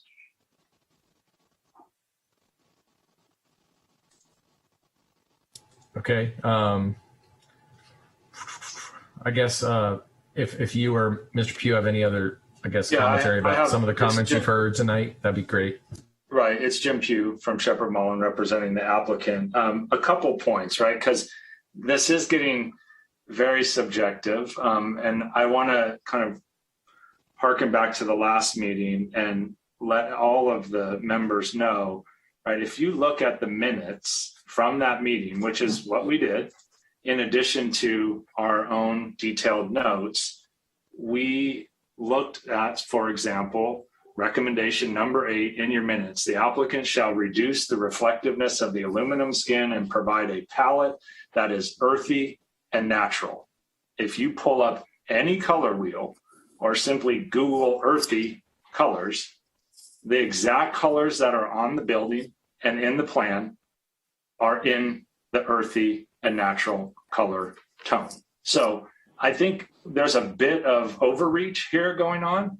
And that brings me to my second point, which is more legal. And I don't even want to bring this up, but being a lawyer and seeing where this is going, you have to recognize the bounds of the design review board review, right? It's set forth in your code, right? And it says the review authority shall do certain things.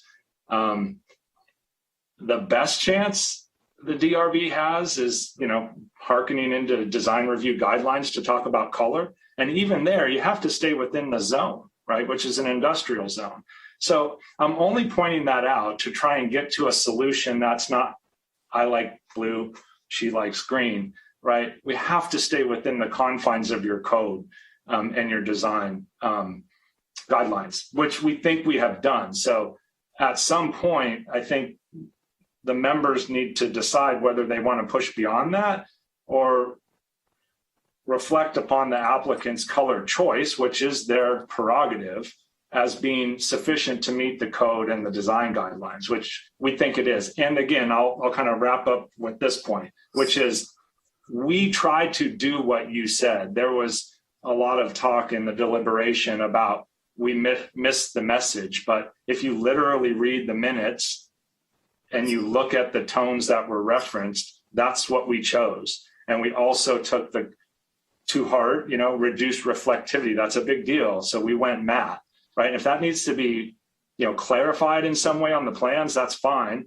But we thought earthy, yet modern, industrial, and blending yet with the surroundings in a matte tone is what you got. So we're here to get an approval, and hopefully we can. But that's my initial thoughts. I'd like to chime in or piggyback what Jim said. First of all, I appreciate we got a lot of positive feedback, and I appreciate that. And I think that this is going to be a great project for everyone. My goal, I'm gonna go back to the trees now. I am kind of an earth person. My goal is to use the grassy island in front of the building to make a collage of all the recommended plants that you guys are recommending. I think that's going to look stunning. And again, to just kind of firm up, Jim's point, in the last meeting, to be honest, I was resistive to what, going with an earth tone color till I sat with my design team and he showed me, different options on earth tones. But we did do exactly what you guys told us in the last meeting. We did exactly that. So, I would like to build a building that everybody's going to like. I would love to do that. Is everybody going to like it, or at least the colors? That's not possible, right? Because that's not how it works. I'm open to, changes. I'm not drawing a hard line on anything. Our goal is just to get approval. If the building is gray or bronze or so many other recommendations, it's not a deal breaker for me. But when does that process end? Because for me, I don't see 7 people in any room going to agree on a color that they all like.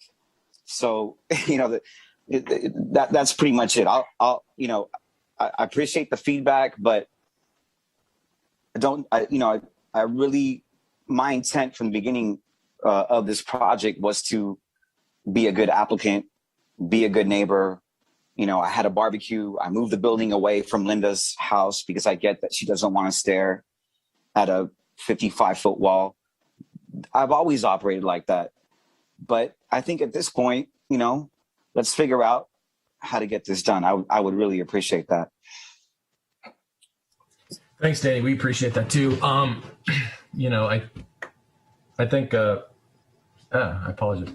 I think Board Member Birch did put it fairly well. This, generally speaking, I think we as a board, if something seems out of place, we'll comment on it. Colors, massing, things like that. And we'll make recommendations. Very rarely do I think we really put our foot down about certain things. I think I could count on one hand the number of times I've been heavy-handed about a couple of things regarding a couple of projects. What I think is good is I'm gonna read a couple of things out of design guidelines, help the board out maybe, see if we can kind of move this forward a little bit. Design guidelines, business and light industrial parks and buildings. There is a section on colors and materials. B3, it says highly reflective materials are discouraged. So just to point that out. I think another one in here is select building colors to establish continuity and compatibility. And this is specific to within an industrial park, but then it goes on and talks about colors should enhance the visual character of the environment of the proposed building. I think that's the item that I think I was, when it was shiny and gray, that's the item that I kind of had a hiccup on. But I don't think you're doing some of the other elements here. It says building colors should not compete for attention. I don't think that's happening.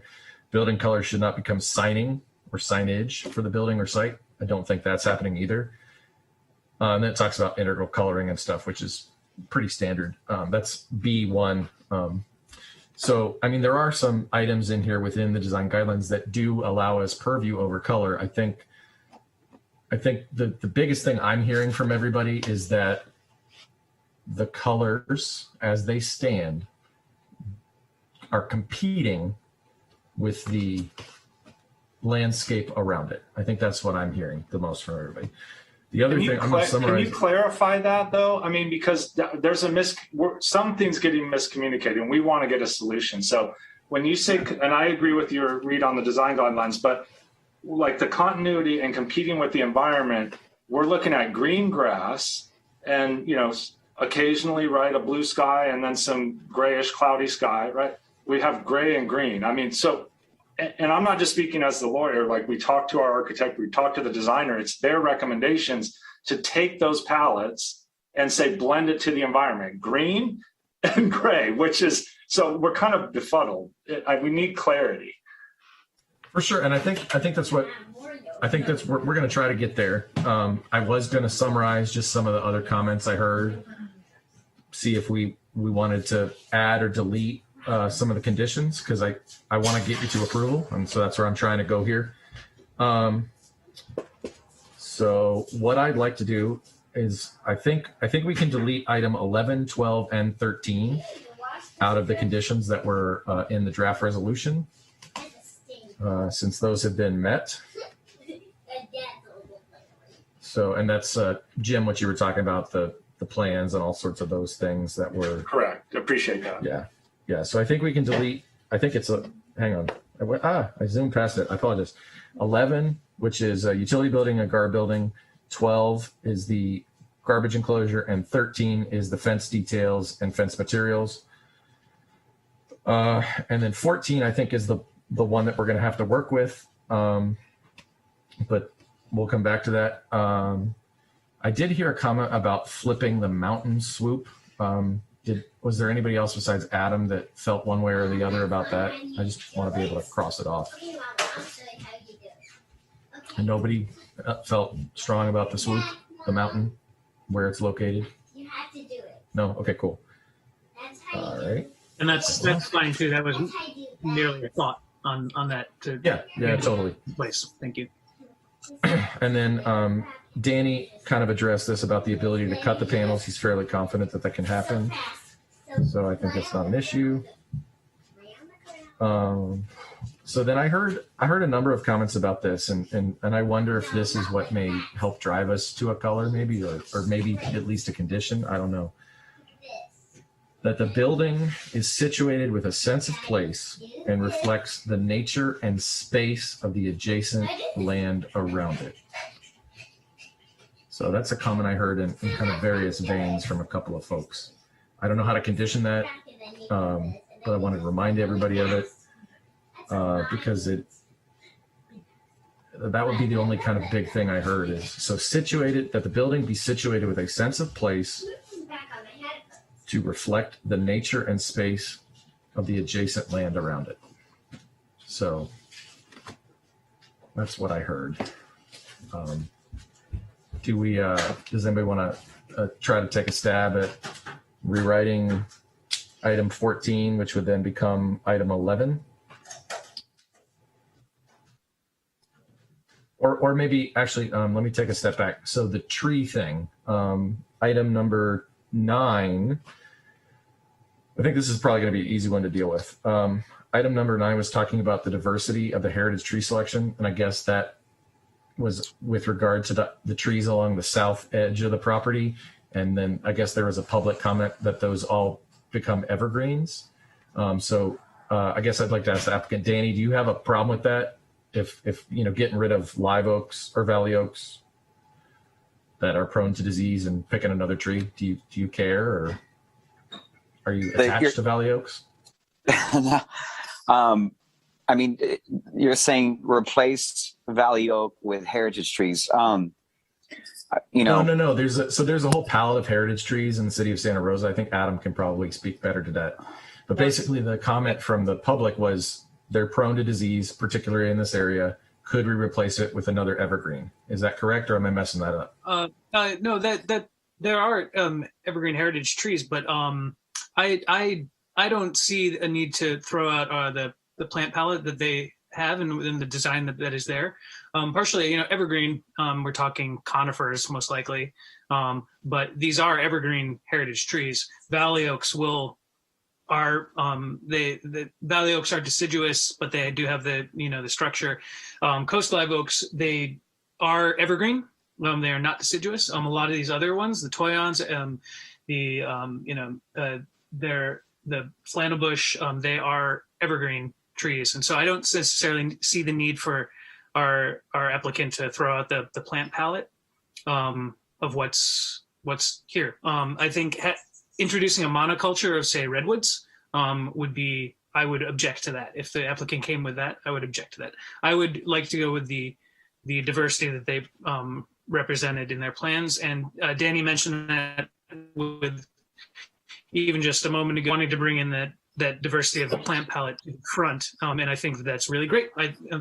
From my viewpoint, the 9 and 10 are satisfied, and I would go with what we have. Okay. I just, like I said, Andrew had a comment on that. I just want to make sure that those were buttoned up and good to go, because that's easy to check off. Okay, so does anybody want to take a stab at this color business? Maybe Board Member Birch, looks like you're unmuted.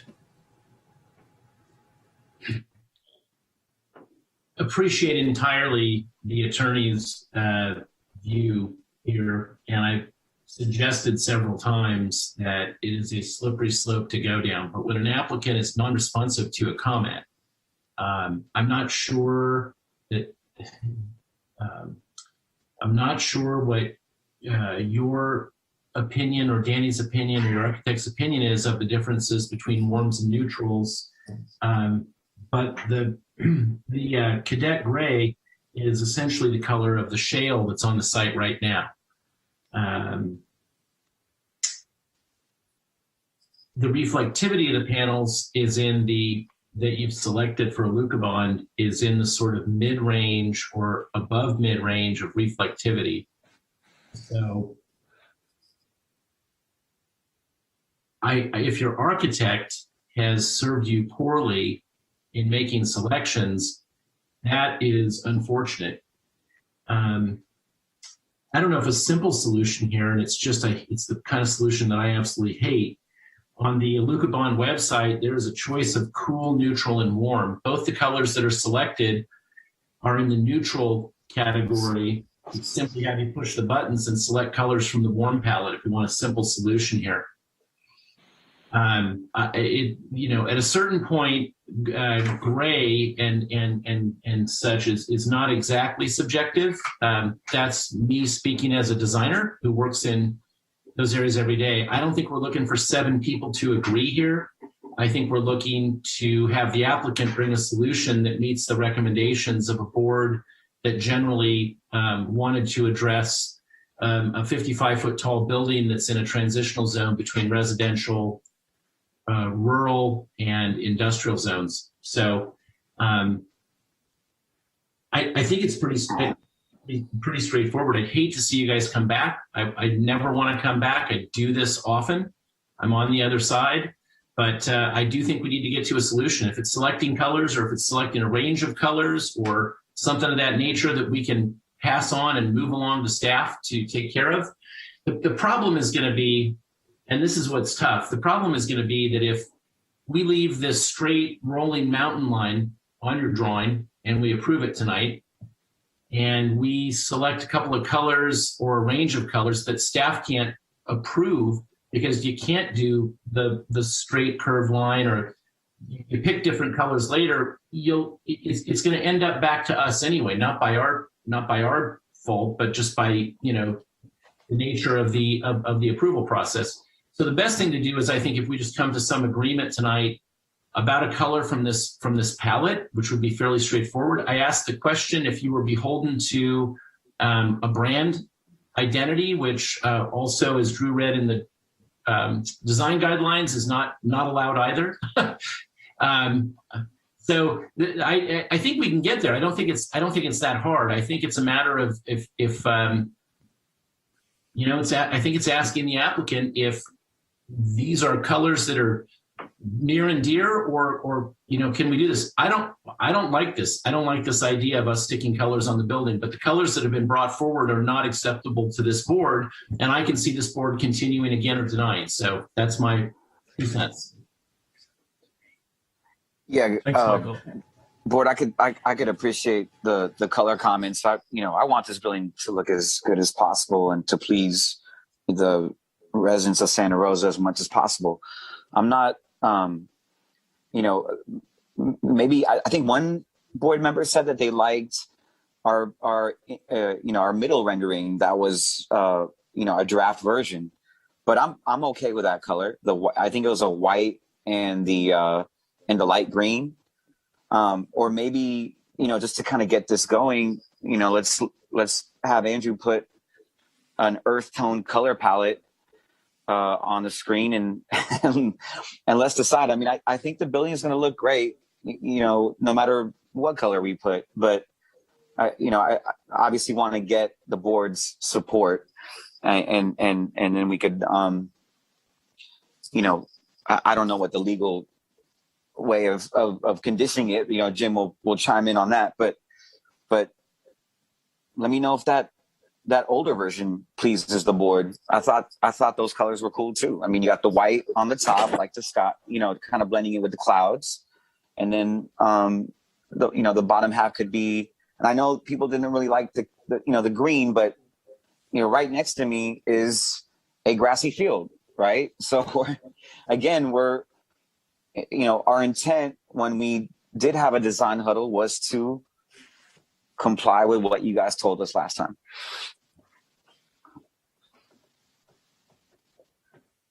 All right. So thanks, Danny. Appreciate that. John, I think, did you have a comment before we go to Warren, or? Well, I saw you raising your hand there. So that was inadvertent. So you can go to Warren and then. All right. Thanks, John. Appreciate you. Warren, you're up. Thank you, Chairman Weigel. I really felt something that appeared quite sincere about perhaps staff coming up with some earth tone colors that what excited me was that here's a big building. Here's a party who's coming into our community. And there is a motion here to look at community concern and still have an exciting project. I know this is a very esoteric conversation, but it's one where we've heard some very grounded truths. Most of the year, our grass isn't green. It's green for about 2.5 months. It's been burning out now in late April more than June. But I love the idea, and this came from the applicant. It's aspiring to me. It's kind of a triumph of a thought that we could bring us some earth tone colors, and that's coming from the applicant to move things along. And I think that's worth the risk.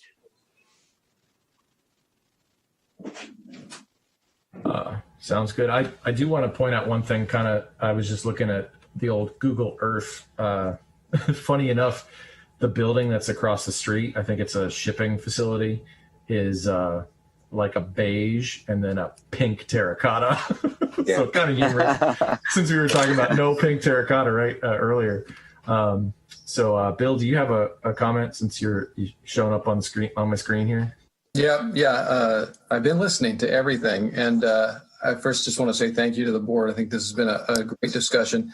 It's also been a discussion that feels very familiar to me and probably to many of the board members here. Colors do come into play. They're a discussion point on many projects.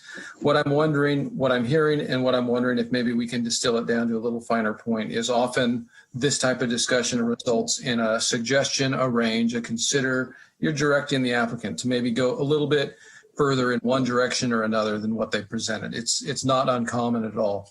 I'm wondering if we can do that, get to that consensus. That's generally what we're looking for, something that can have a motion, a second, a vote, a passing vote. I think what I'm also hearing is a desire on both parties, the board, the applicant, certainly staff, is to move this project forward. It's been in for quite some time.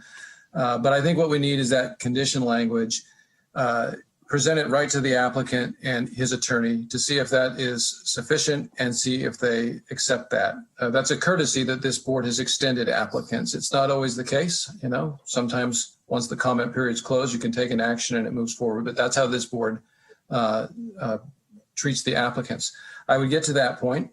And if it's not acceptable, then the other options are certainly continuance, and then there's always denial, and that can be appealed. So I just wanted to kind of summarize that, bring the board back to that point, but I feel confident we're getting close to that, and then we should just present it to the applicant. So let's get a little just quick straw poll. Raise your hand so I can see in the screen here if you'd like Andrew to bring up the Alucobond website for us. Just if we think that's a good idea. I think Warren mentioned it, Michael mentioned it. So can I get a hand raise? I'm seeing 5. Okay, cool. So Andrew, can we go ahead and bring up the Alucobond USA website, please? ALUCOBOND USA. Awesome. And then you see that little drop down there that says temperature up there? Let's click warm. Boom. All right. So, yeah, let's zoom out a little bit so we can see them all. I think the bottom row is all bright stuff, but yeah. There's a red fire and a carb red all the way at the bottom. I think those are not on part of the discussion. Everybody agree with that? Yeah, okay. They're out. They're out. Yeah, that's what I would think too. Although the Tuscan sun is on the building right now. It is a very nice color. And let us not forget that it's in some of the detailed areas. Kind of a fun pop. So I think I'd like to turn this back over to, I think, Vice Chair Hedgepeth and maybe Board Member Birch to maybe lead this discussion a little bit to see what they're thinking. Maybe we'll do a little, like they said, dating game matchup. Pick a couple of colors, do a little straw poll, see what the board thinks, and go from there. Does that sound like a good path forward to everybody? All right, Warren. Quick interjection. Is the architect available online? The architect unfortunately could not make the meeting for personal reasons. I apologize about that. Yeah, because I'm kind of and I heard Board Member Birch kind of alluded to it. It's a difficult position, and I'll go along with this, but I just think us picking colors for an architect or the design team, I'd almost like to hear from the design team which colors they would like. But well, I don't know. This is kind of Henry. I agree with you, but in the same breath, you and I are architects. Warren's an architect. We all know that if our client overrides us and says they want chartreuse or they want purple, what do we have to do? We got to put chartreuse or purple on our building, right? So ultimately, Danny's the decision maker in this instance, right? And so I think we've got designers at the table here.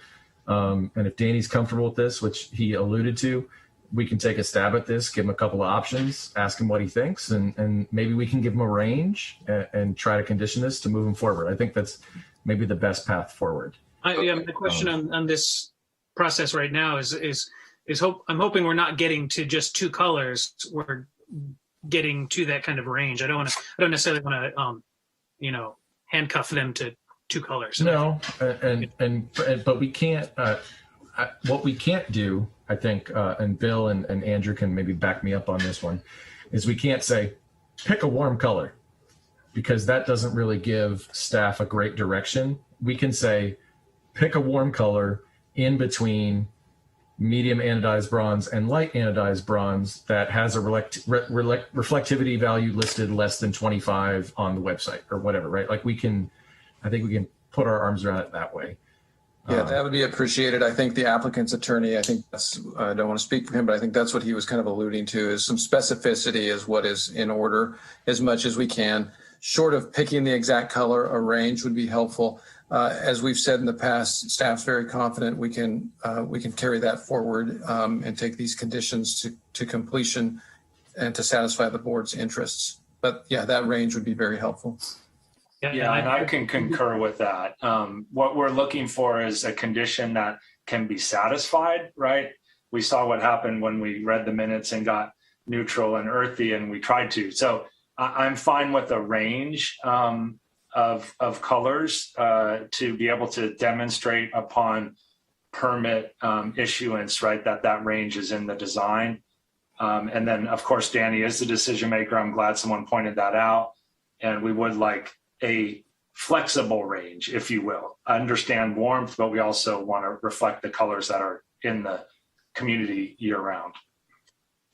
Yep. So I'm going to turn this over to Warren and let him drive the bus here for a little bit on these colors. So Warren. Okay, thank you. Looking at a range, and be mindful that the cheeks of all these walls at the ground floor, as we move from our toes and our ankles up to our kneecaps on the site, there are those colors that would follow. If the base was a deeper color and it lightened at the top, just be mindful that what we're here about is shopping carting that color palette as well. I'm just going to say that if you look at the top four rows, the fourth row down, the shopping cart is the second color from the right. That's the maybe the Sierra Sand. The Sierra Sand is the one color I would say in that row that could be a go. Then you look up from there on the next row up. Just about, if you took that whole row, obviously the Harvest Gold mica, these wood tones that are simulated wood, I don't believe are in the wheelhouse of modern design. But anything that doesn't have a wood grain, one of them is even kind of olive. But I'll just say that row 3 at the bottom, that the non-wood grains in that's 4 colors there. Okay, and then the second row from the top, outside of the garnet metallic, that's a no. The shopping cart for hazel is there. The bronze is not metallic. That's in your shopping cart. The native copper mica and the terracotta. If Colorado gold was an option, as you said, Chairman Weigel, was an option against the brighter one at the bottom, that's a consideration. But then the entire top row there, these are all earth tones. And I don't necessarily, the driftwood mica is a little cool for me. So if you shopping cart at least 5 at the top there, maybe killed the 4th one, you've got an earthy nature now. I mean, that's a cachet of colors. And thank you for starting with a warm, but those are my thoughts as far as diversity. And I don't think it'd be a train wreck if any of those colors were a consideration working somehow. Those are my comments.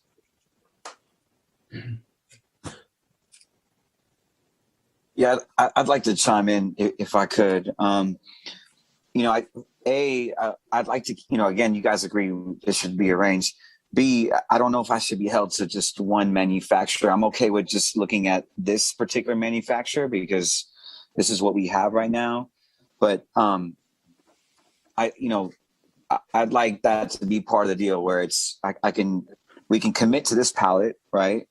But we have to say, hey, it's going to be similar to the colors we choose because it might be a different manufacturer, right? What if another manufacturer has a similar color that's half the price? So I just want to make that point. Thank you. No, that's a really good point, Danny. And I think we can write this condition in such a way that gives you the flexibility to shop manufacturers, right? You're obviously, if you don't have to pay the most expensive price for an aluminum panel, you find one that performs the same exact and it's half the price, like you said. Why wouldn't you buy that? So I think we can find a way to say, based on the submitted color palette, here's the range per the Alucobond manufacturer, but other manufacturers with similar color palettes are permitted or something like, we could find a way to write that up, I think. And I have a suggestion too. Andrew might be going to the same spot. I wouldn't be opposed to if we could land on a palette, which seems like it's a selection of sorts of what's on the screen. You may be able to attach that as an exhibit and make a more simple condition that says, to be chosen from the attachment, to the referenced in the condition, and then you can literally just have the colors, right? And you can go from there. But that's just a suggestion. And Chair, I was going to comment that with regard to flexibility across various product types, there's several software programs out there that can do color matching, can define RGB values and compare across RGB values. So I think that it would be fairly easy for really any design firm to be able to do a comparison. If we provide a palette as described by Mr. Pugh, and then they go with a different manufacturer, they could still do a color match and find one that's within the ranges of the palette that's provided. So I'm very comfortable being able to work through differences between product types. Excellent. All right. Does anybody so what I heard from Warren was light bronze anodized, Sierra sand, harvest gold mica, hazelnut mica, medium bronze anodized, and driftwood mica. Did I get that all, Warren? I believe so. Yes. I left out the wood grain ones because that's not an authentic world. That this is a more contemporary building that doesn't need to simulate nature that abruptly. Yeah, I would leave the wood grains out too. So I guess maybe how I would write this, and maybe Michael can help me. You could say like, Ollie, are you watching this? Of the 5 colors, we could list them lightest to darkest, and then say for lower and for upper. I don't know. What do you think, Michael? Yeah, I'm not to add to this, but I do appreciate Warren's comment that the mountain shape could be achieved with very clever effervescence of the colors as well, versus a straight line. I'd rather see an honest sort of material a functionality driven way to express that than necessarily just a straight line done poorly. That said, I think that regardless, when we get into this color range, I don't know what belongs on top and what's the bottom, but I do think that the distinction between the two colors could just be to work in this range with a design that is in line with the presentation representing, the hills. And it gets to be a lot. I think what you're talking about is we could do a consider that gives some flexibility to his design team that would allow them to move forward and not come back to us, right? Like, let's say they find out they can't cut the panel, right? Like, then we're going to see it again. So in order to help them out, I think we can find a way to condition that helps them out. Yeah. But I think that writing it as the color range for the upper and lower, I'm not so interested in what's light and dark above and below. Their architect is going to be able to work in this color range, and I think create something that's really stunning. And this is, what the board has asked for was this range of colors in this area. So whether there's dark on top or light, dark seems more obvious on the bottom. That's very sort of traditional of building design. So I think that range, though, just writing that up as the range within which the two colors needs to be selected would be great.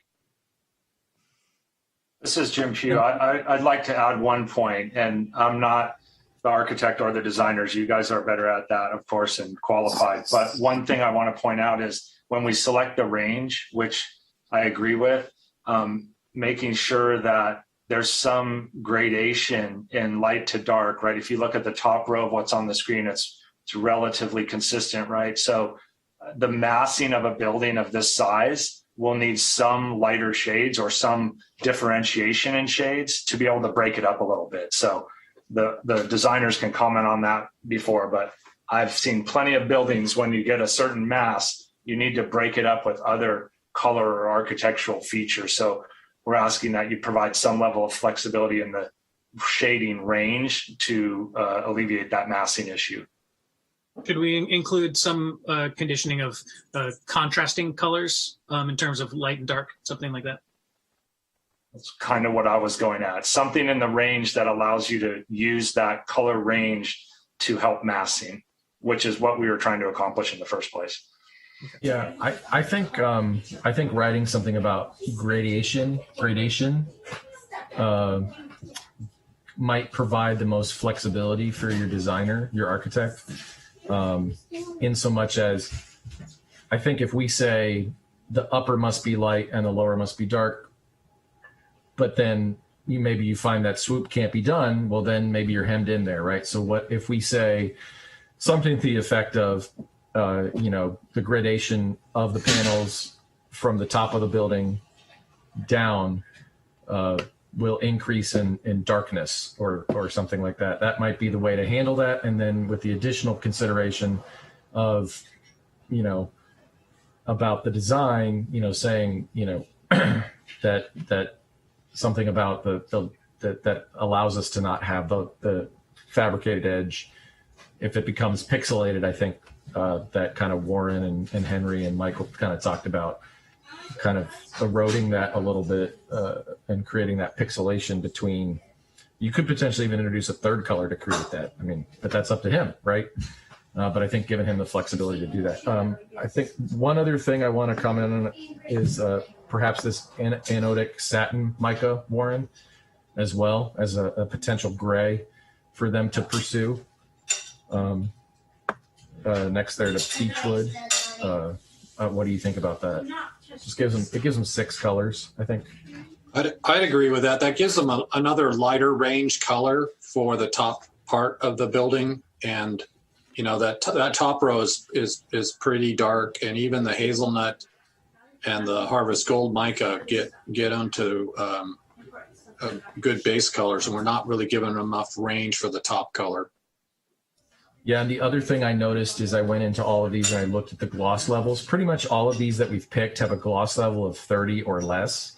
But then if you look at the Argonite Metallic as an example, that has a gloss of 70 to 80. So as an just to give you a perspective about that. So I think we could write something about the gloss level being less than 30 as indicated, something like that, preferential to a matte finish, something along those lines. So you're looking at the anodic satin mica. Is that your shopping cart? Addition to your list, yeah. Yes, Anodic satin mica. 10-4. Yeah, this is Jim Pugh again. We appreciate that. That's helping the range there. One other comment for the board to consider is considering that we specifically designed the entire site to sit, within that open space, green field to the undeveloped side. Is there any desire on the board's part to include some level of what is this olive or metallic or something that gets into the greens a little bit to reflect the open space that we kept at the other side of the site? I think what I heard from Warren is our grass is not green most of the time now, right? We have green grass, 2 months out of the year, if that, if we're lucky. And our rolling hills are much more a varying shade of brown most of the time. Yeah, I'm saying that just because of the existing state of Yolanda, and if you get a heavy dark building there, I don't know, again, something in the range of some tone of green, all right, just for the transitionary nature of the site. I mean, I think the medium bronzed anodized is going to give you maybe a little bit of the green. I mean, I think going somewhere with olivine metallic, just my opinion, that's like too much green. That's like army green, right? I think the medium bronzed anodized might give you a little bit of a green hue depending on what's adjacent to it. It's just my opinion. So I want to go over the list here one more time and get a straw poll if everybody's cool with this. Light bronze anodized, which is at the bottom row on the left. Sierra Sand, bottom row, second from the right. Harvest Gold mica, one up from Sierra Sand. Hazelnut mica, one up from Harvest Gold mica. Driftwood mica, top row, third from the right. And medium bronze anodized, right next to Driftwood mica. And then I think that does it. Anodic satin mica, bottom row, third from the left. So is everybody cool with that? Give me a thumbs up. John, Sheila, Michael. Okay, awesome. Medium bronze anodized. So that's 7 colors. Does that seem good to the applicant team? Danny? On kind of piggybacking what Jim said, just to what some of the board members said, to do a light and a darker color. And then going back to our first version of this that we didn't end up using, could we get like some type of white, like not a straight white, but like a grayish white? I know that the aragonite metallic, is that on there? Aragonite metallic.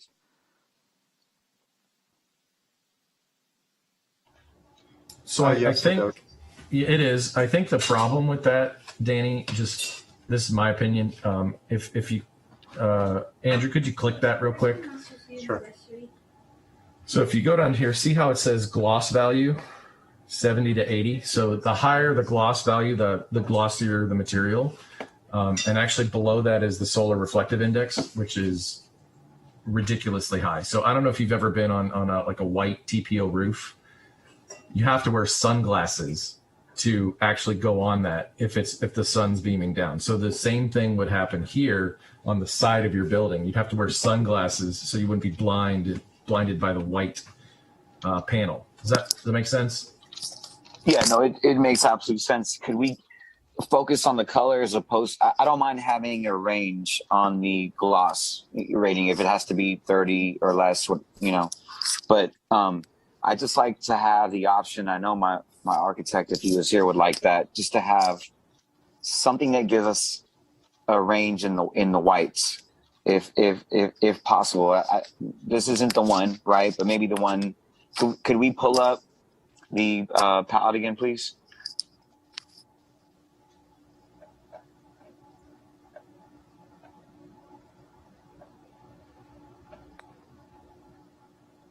And I would say the market pearl white, it's in the neutral family there, and I double checked it, and it's got a gloss value max of 25. Is the board okay with that at the request of the applicant to give some flexibility to the architect, or is that a color that you guys aren't interested in seeing? This is one partially my question where I wanted to hear some of the design intent and initially where you were going, and it I wonder if we give this the option of the white. I mean, that's where you've wanted to go. You've wanted to go with silver and aluminum and white this entire time. And if we go with that option, I mean, it's what you've wanted. So, and we're recommending the earthy tones, the browns, the taupes, the sands.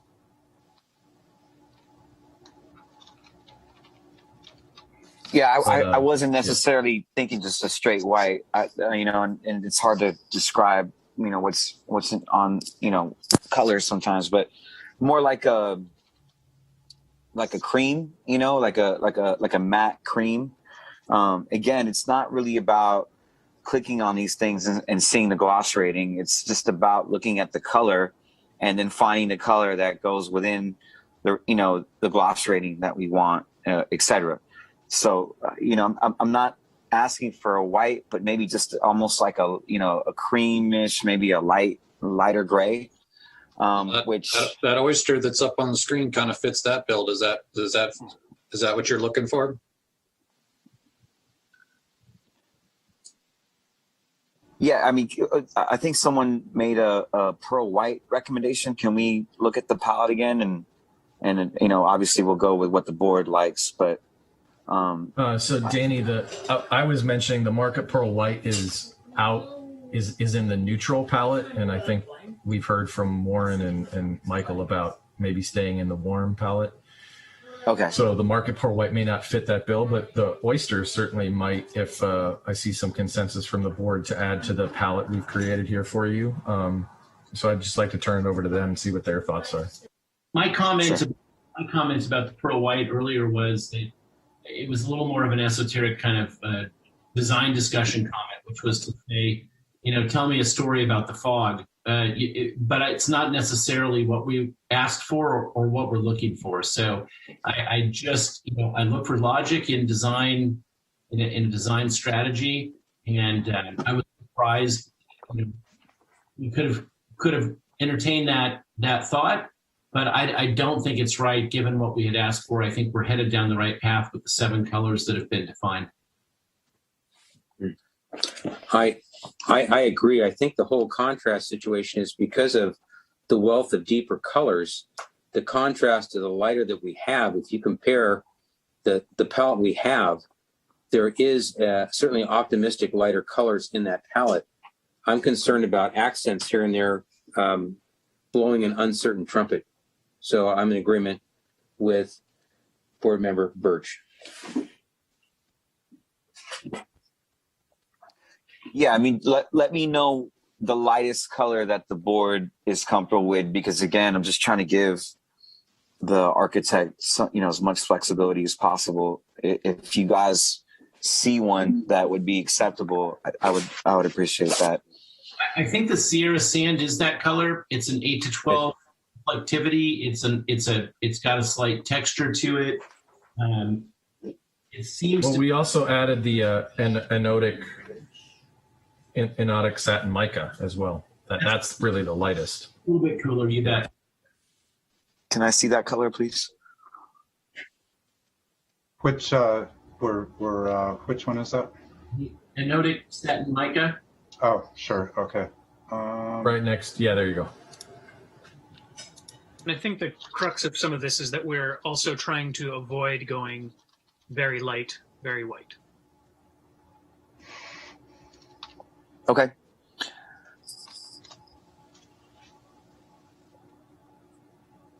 Okay, I'll accept the. I'm fine with those 7. I don't know how many we have, but the options that the board likes, I'm fine with that.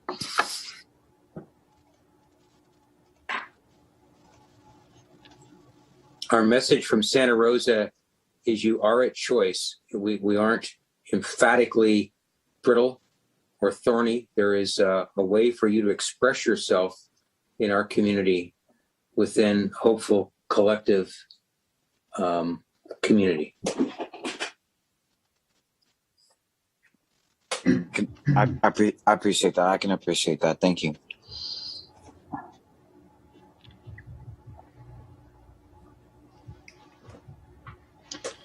Chair Weigel, I've been documenting the color selections and the gloss values, so I have that information available in the form of. Yeah, I've been trying to think about. I've been pondering how to write this up. Did anybody scribble on how to condition this besides me? Chair, I do have 2 draft conditions if. Well, maybe I'll try mine and see what the board thinks, and if it totally doesn't work, then we'll go to you. So what I was thinking about here, based on what I'm hearing from you guys, is shall provide exterior aluminum panel cladding from the following range of warm colors. And then we would read off oyster, light bronze, anodized Sierra sand, harvest gold mica, hazelnut mica, driftwood mica, anodic satin mica, and medium bronze anodized. And then we would say gloss value not to exceed 30, because I believe that's the max on all these guys. Not to exceed 30 with a gloss value not to exceed 30 with a preference for the lower value, for a lower value, maybe. Chair Weigel, I think that's it. Yeah, sorry to interrupt. As Andrew mentioned, he's been jotting it down, and I think we're pretty close with what you just summarized. If you'd like, we can read that into record and see if it covers everything. Yeah. Let's try yours. Okay. I was trying there. Yeah. Andrew, do you want to read it, or do you want me to read it? You're muted, Andrew. So drafting while the board was discussing, the draft is building color selection shall be derived from and similar to these Alucobond USA colors: driftwood mica, medium bronze anodized, hazelnut mica, harvest gold mica, light bronze anodized, anodic satin mica, and Sierra sand. These colors are available at alucobondusa.com/samples.html. Second condition would be building material finish shall be derived from or similar to Alucobond USA gloss value equal to 30 or less and consistent with a flat, matte, or non-reflective finish. These gloss values are available at alucobondusa.com/samples.html. I do want to, I did notice something. I want to make sure we're clear on this, because I think the building base, the accent panel, and the 2 accent colors don't meet those criteria. And I think we need to exempt them from that, just in case maybe you don't see it, Andrew, or something, because I think we all like the dusty charcoal and we all like the Tuscan sun where they're indicated on the building. But if we were to, the way that's currently read, it encompasses those. And I think just in your first one, maybe it says excluding building base and accent panels as proposed. Is everybody else cool with that? Because I just want to make sure we don't change the cool colors that the applicant has. Yeah, I appreciate that. Thank you. That's a good point. Yeah, and this is Jim Pugh. I would suggest instead of referencing a manufacturer, we just say from the color palette range, either attached or listed. But I'm a little wary of the board having to suggest a manufacturer and then getting into some type of favoritism or other things like that. It's safer for everybody not to list a manufacturer. From speaking from the staff's position, if I don't have a manufacturer reference, then driftwood mica, for example, means nothing. So the condition was crafted, derived from, or similar to, so that we could use those as a starting point in the event that you use a different color from a different manufacturer. Maybe a medium ground, Andrew and board, is to, instead of reference the manufacturer, just attach the color palette that we're talking about.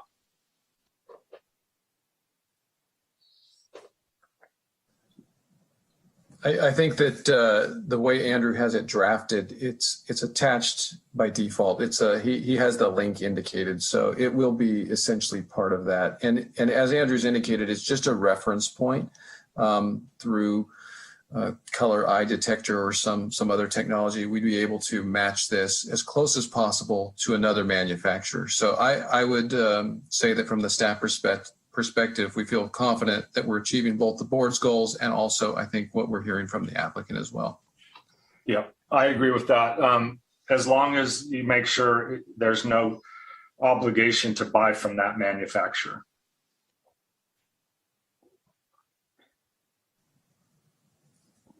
I think we're saying the same thing. Okay. So, all right, let's bring this back to the board here. Okay. Andrew, did you happen to bang anything out about the transition at all? Or I didn't hear the gradient kind of component in there either. Oh, yes, I did. So is that the next one, the next condition you have? I'm getting confused on my mutes. So I can add it as a separate condition. I had actually added it to condition number 11, talking about the colors and then saying excluding building base and accent panels as proposed. But I could separate that out as a standalone condition, which I think would be more clear for staff if it was to be a standalone condition. In terms of the gradient from light to dark or the exclusion of the colors? The exclusion. Can you reread your condition 11? Sorry, Sure.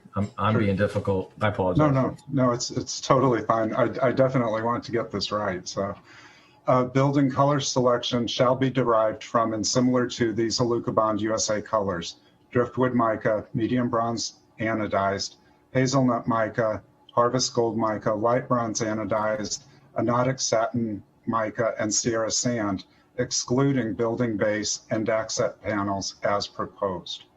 These colors are available at, and then provide the Alucobond USA link.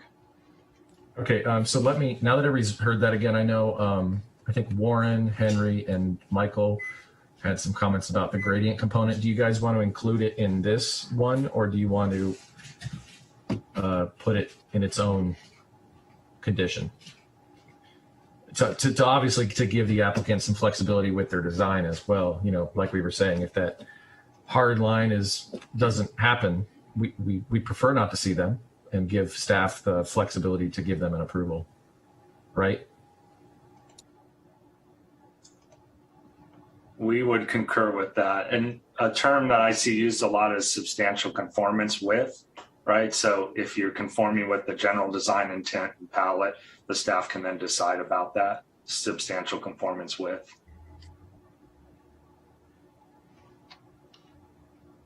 Feels like a separate condition just so that we can get the color right, and then that can be dealt with as well. I think it'll be easier for staff. Okay, so do we want to keep the excluding of the accent colors in the main one, or do we want to separate out the accent colors also? It's a separate question, sorry. So can I chime in for a second on the gradation? If the panel can't be split, if it changes, then it's coming back to us. Is that fair? Just for clarity. As it currently stands, yes, but I think what we're talking about is potentially creating a condition for the applicant that allows them to just keep moving forward if that can't happen from a manufacturing standpoint. Right? Okay, so we'd be looking at a step panel that kind of pixelated the motion of the mountains. Correct.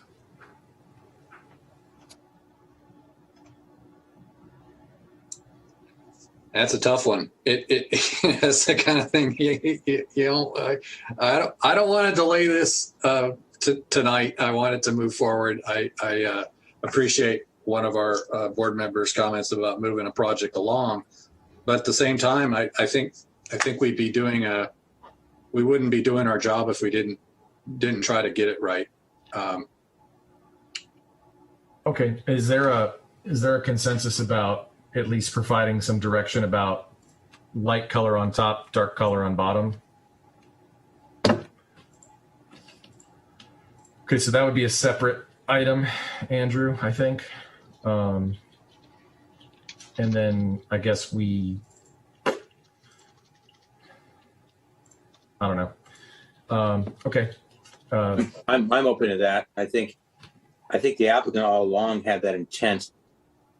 You know, if you in the great outdoors, as mountains recede, they get lighter. There's dark purple mountains and lighter ones as you see in the vistas. And I think everyone's in agreement that if the top was more toned down and the heaviness was on the bottom, it seems to resonate instinctually. Okay, so that'll be an additional condition about the gradient. And then I'm wondering, Andrew, how does staff feel about within substantial, whatever the lawyer said, whatever Jim said? Are you guys comfortable with that, or is that something that you're uncomfortable with as a staff? No, I think that, you know, in the draft conditions 11 and 12, I'd use the term "and similar to," but I think we could change that term to "shall be derived from or be in substantial conformance with," and that would be a good instructed middle ground. Staff is very comfortable with substantial conformance. Okay, I think that sounds good to me too. If everybody, I think Henry was a dissenting voice on that maybe, but can I get can you read that, Andrew, back, and then we'll get a little hand raise? Sure. See if that's okay.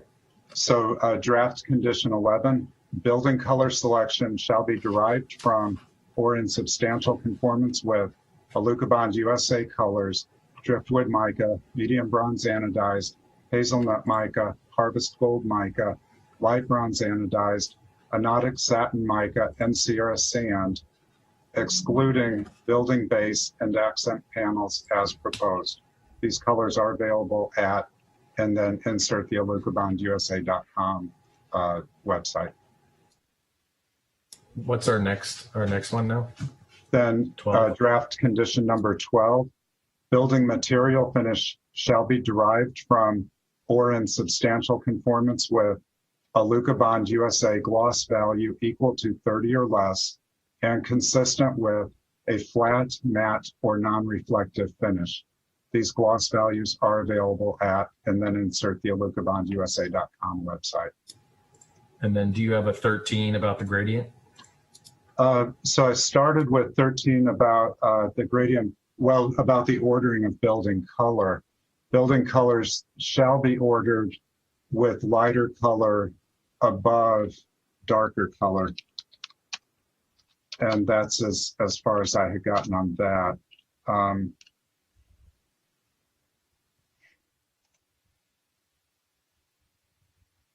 And I can't get to adequately describing the gradient.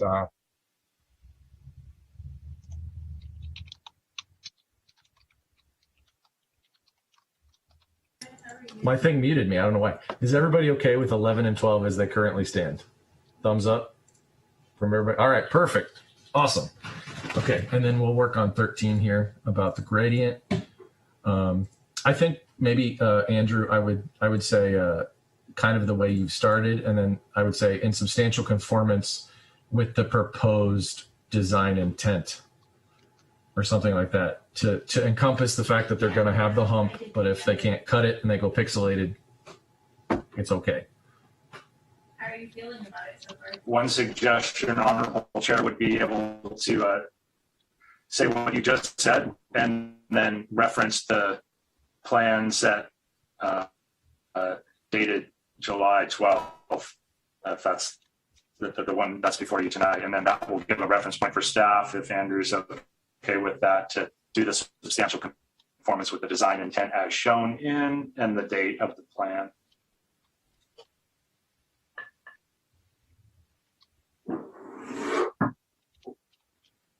Yeah, that'd probably be okay. But he's typing away over there, so we'll wait to see what he comes up with, and then we'll see if everybody's okay with that.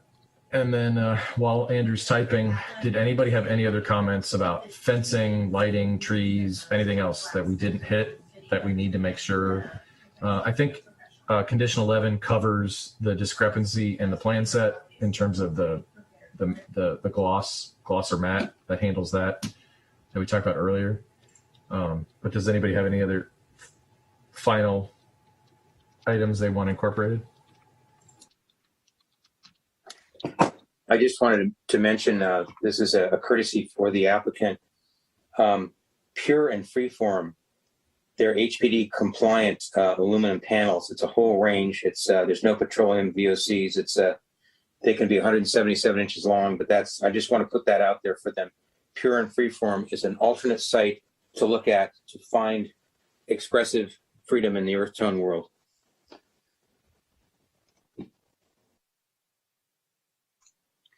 Chair Weigel, I had just one, just wanted to clarify or just reiterate the about the trees, and that we are sticking with what we have and with the plan that was provided and not going with the evergreen suggestion.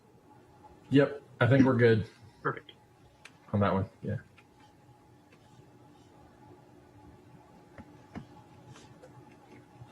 So Andrew, you got a 13 for us? I do. Building colors shall be ordered with lighter color above darker color, and design color transitions shall be in substantial conformance with the approach described in approved project documents. Okay, that sounds pretty good to me, but can I get a thumbs up, thumbs down from the board here to see if they're cool with that? Sheila and Warren? So thumbs up, Sheila. Warren are good? Okay, cool. So it sounds like we've got a majority here on that one, unless anybody has a big dissenting opinion.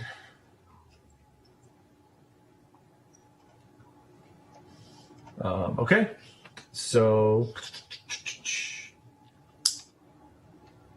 and then Andrew, we deleted the previous, just a little bit of housekeeping here. We deleted 11, 12, and 13 and 14, and we're replacing them with our new 11, 12, 13, correct? That's correct, yes. Okay, and everybody's heard the reading of 11, 12, and 13 as they've been read? Okay, so what we'll need to do then is we'll need a friendly amendment to the original motion that John made, and I believe Adam seconded, to accept the new conditions as read by Planner Triple, and then we'll do the approval from the motioner and the seconder, and then we'll hopefully do a vote. Does that sound good? Mm-hmm. Okay, so friendly motion, friendly amendment from anybody? I'd like to propose a friendly amendment to the motion and the second to include Planner Triple's comments, waive the reading of the text for the items as expressed. Excellent. So John, do you accept the friendly amendment? You're muted, John. I need you unmuted. Sorry. I accept the friendly amendment. Awesome. And then Adam? I do. You accept it? Great. Okay, so now we're going to kick it back just to the applicant to see if, before we take a vote, if they're cool with everything. Chair, Sure. if I might, Go ahead, Andrew. before we do that, I did want to clarify that currently the resolution refers to the final approved plans dated received March 27th, 2021, which would be the plan set that contains the site plan that was approved by Planning Commission. Then I think that we need to, and then it says, except as modified by the Design Review Board at its meeting on, which would be today's date, but I think we need to reference attachment 18, which would be except as modified by the project plan set dated received July 12th, 2021, and by Design Review Board at its meeting on July 15, 2021. Yeah, I agree, but maybe let's do that after we just hear from the applicant real quick, from Danny and Jim, if they're comfortable with everything, because in case we need to modify something. So Danny and Jim, are you guys comfortable with the conditions?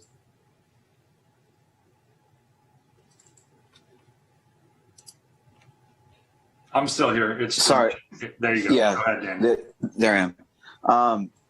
It would be very helpful if Andrew could show the conditions. I mean, I know he read them, but it would be great if we could see him and read them. That would be helpful to me and Jim. Oh, for sure. Andrew, can you throw those up on the screen?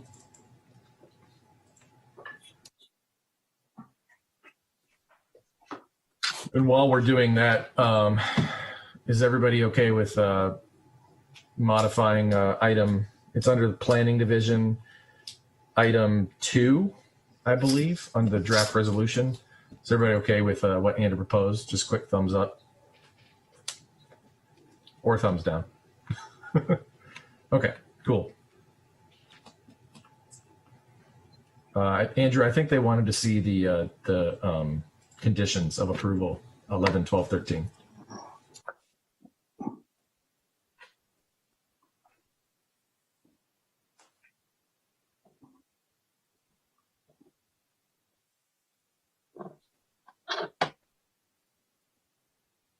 Okay, so this is, yeah, Planning Division 2 by the so I think that we got to do a little friendly amendment to catch that one.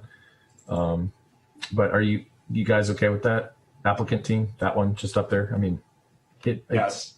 Okay, cool. All right, let's go down to 11, 12, 13 there, Andrew, and give them a minute to read this, and then they can give us the yes or no if they're comfortable with it.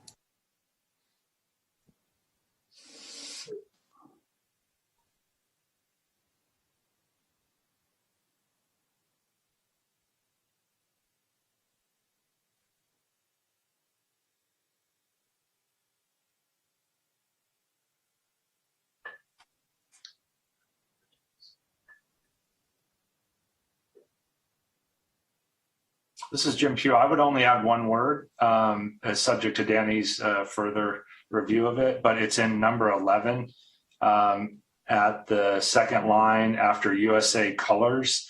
Do you think it would be better to say USA Color Palette? So we know we have a range here. I think we've given a range through the use of those colors. And the way that it's written, I think it gives staff, like, I think what's going to happen is, as long as you don't come in with like orange or something, right? Or teal, you're probably going to be okay. Can you add that word then? Range? Maybe it's with the Lucabon USA Color range or something like that. Just so we're talking about a palette or a range. So I think it's really challenging to do that, because then it gives more flexibility to use the applicant. I don't want to make this harder. I'm just trying to make it better. I think it's going to be challenging for staff. If they have a color chip that can look next to a color chip and they go, yeah, that's pretty dang close, then I think they'll be in good shape. Danny, you have a final word? Other than that, you guys good? Everything looks good. Awesome. All right, so I'd like to entertain another friendly amendment to amend Item 2 under planning as proposed by Planner Triple. Can I get a motion for that friendly amendment?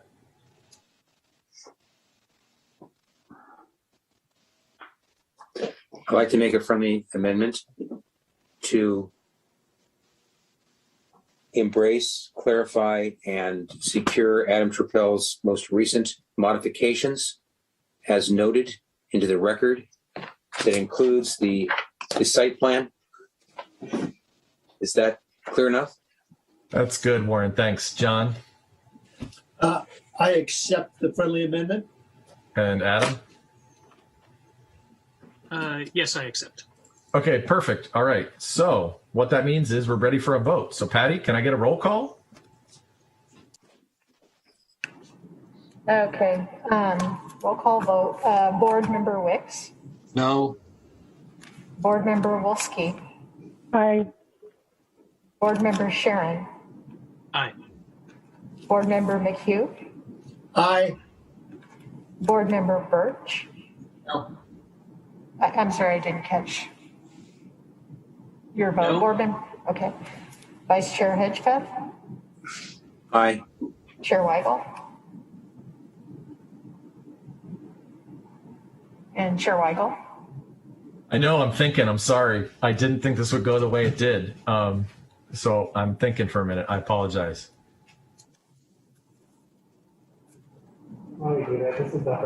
Can you please mute yourselves when you're done? Thank you. Yeah, I'm going to go no. Okay. We have four ayes and 3 noes.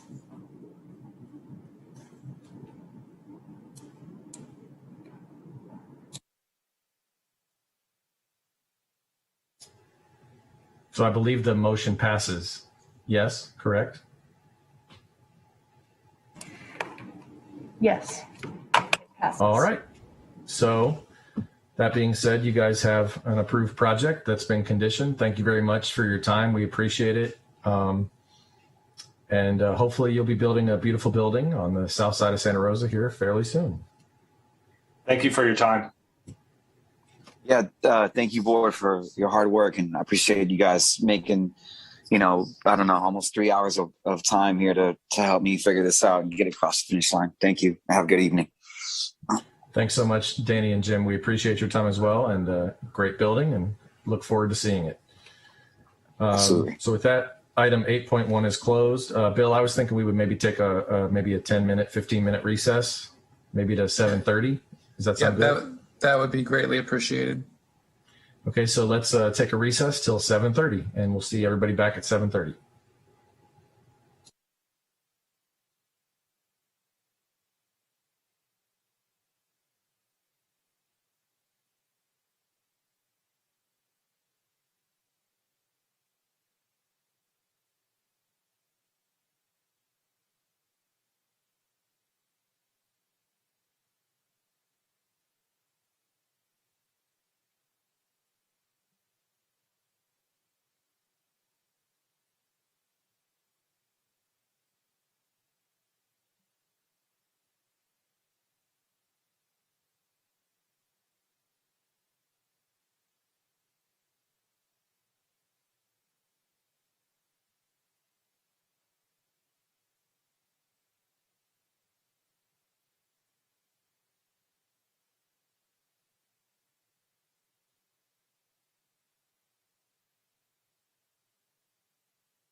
So we've got about 3 minutes. Just wanted to maybe see if everybody starts heading back so we can convene at 7:30. So just friendly reminder, got about 3 minutes.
Okay, it's 7:30. Hopefully everybody's back and they could turn their cameras back on, and we'll get rolling on item 8.2.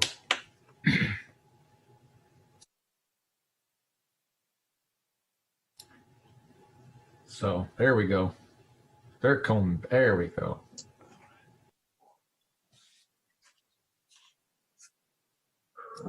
Just waiting for Warren, looks like.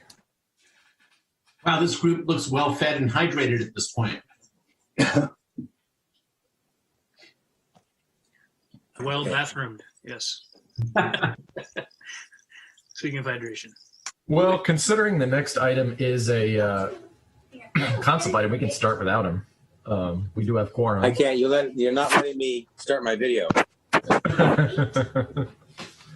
So ask, that'd be host Maloney there. Host Maloney is banning me. Sorry about that, Ishbeth. You left without turning off your video, so we had to turn it off. One moment. Okay, yeah, I knew it was me in the end. Okay. You're good now. I think I got you on there. Okay. All right. All right. All right, let's get rocking and rolling here. Item 8.2, concept design review for 38 Degrees North, Phase 3, mitigated negative declaration addendum. I apologize.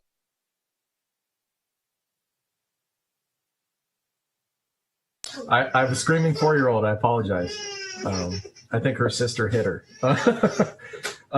Sorry, mitigated negative declaration addendum, 2660 Petaluma Hill Road, file number PRJ 20011 DR 21025. And we will turn it over to staff for a staff presentation.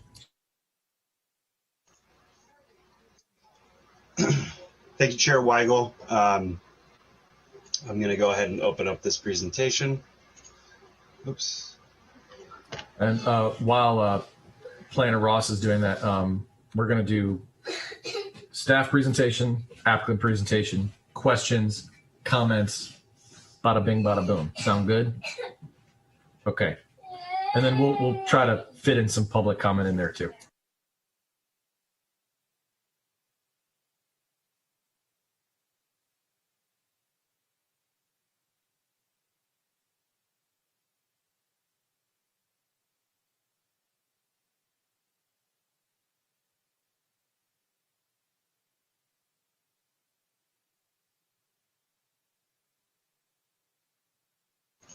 Okay.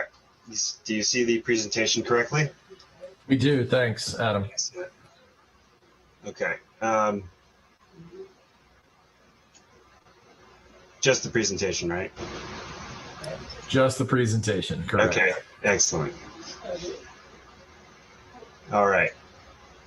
Well, thank you, Chair Weigel, members of the Design Review Board. I'm Adam Ross, project planner for the 38 Degrees North Phase 3 project, which is before you tonight as a concept item. The project is located at 2660 Petaluma Hill Road. Petaluma Hill Road. The applicable file numbers are DR21-025 for the concept item and DR21-026, which is the major design review, which will be back before the board at a future date.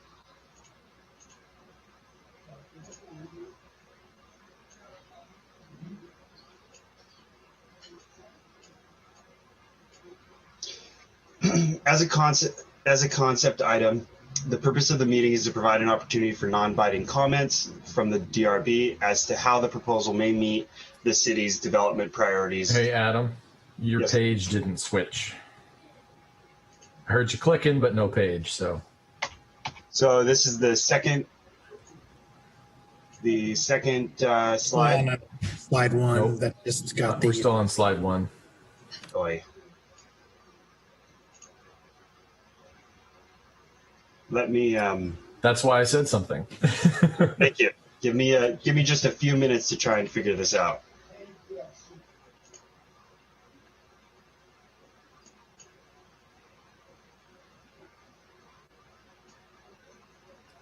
So while Adam's doing that, everybody have a good snack while we had a break, hopefully. Yeah.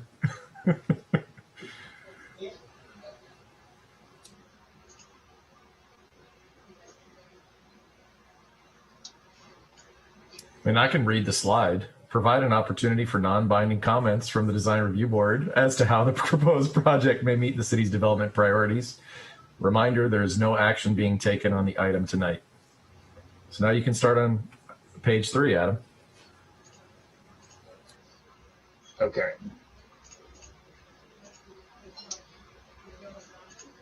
So are we on the third slide? Third slide, yep. Okay.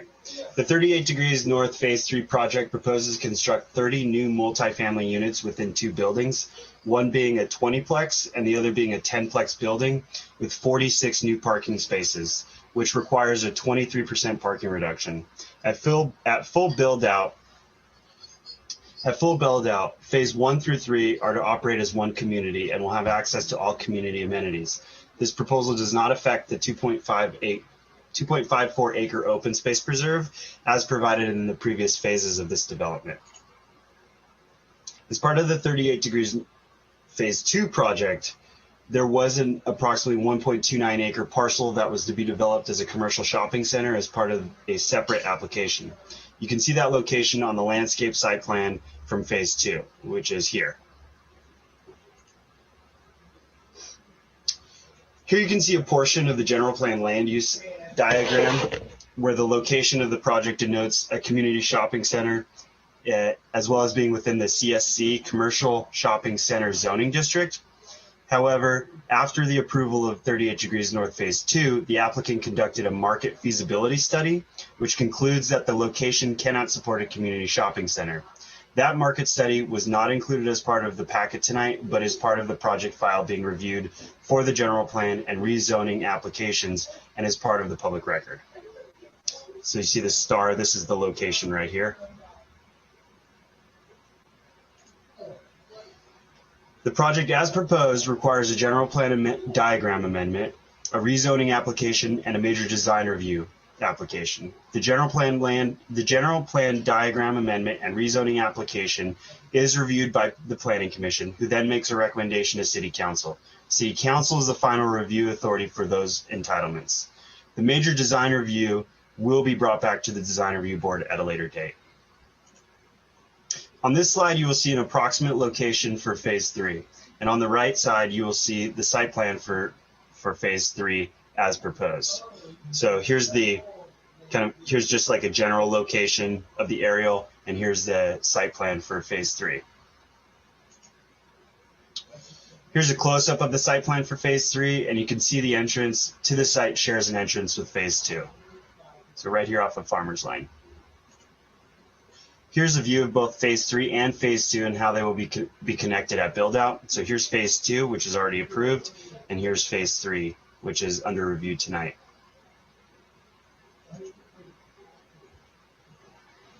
Here's Phase 3 on the site in context with Phase 1 and Phase 2, including the open space preserve, which is 2.54 acres. So here's the open space preserve.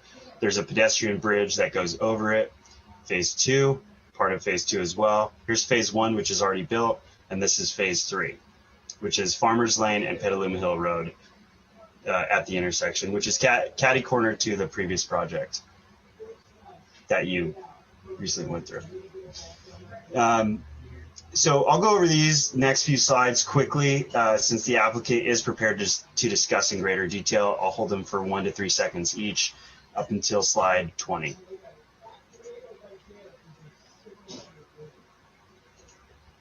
Some 3D renderings. 3D renderings. The 10-plex elevations. And some more 3D renderings. Some materials. And a landscape plan. Conceptual landscape plan. In the California Environmental Quality Act, also known as CEQA, that analysis includes addendums to the previously adopted mitigated negative declarations for both Phase 1 and Phase 2 to support the rezoning and general plan diagram amendment applications, which would then incorporate the major design review application. With that, that concludes staff's presentation. Again, I'm Adam Ross, project planner for the item before you tonight, and I'm here to answer any questions you may have. Additionally, the applicant's presentation was mistakenly excluded from the agenda packet tonight. However, that presentation does not include any new information not otherwise presented in meeting item documents pertinent to this evening's review activity, and it is now being introduced into the public record.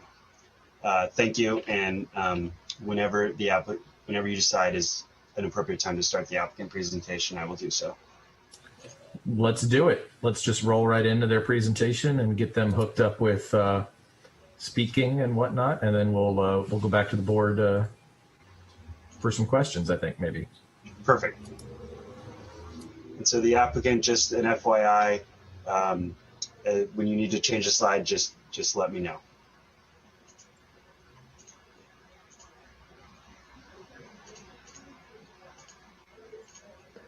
Hello, this is Sean O'Brien. Can the design review board hear me?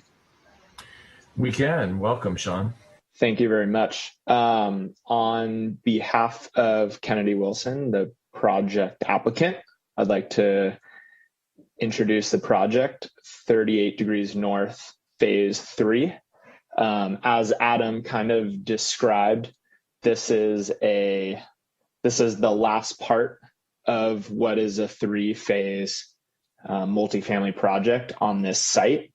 When we entitled Phase 2 last year through the design review board, we left this last 1-ish acre parcel to be a future shopping center or something else. And so what we're now doing is we're pursuing re-entitling that parcel for the multifamily use, which was always kind of our intention, but just we had to take it in steps to get to where we are today.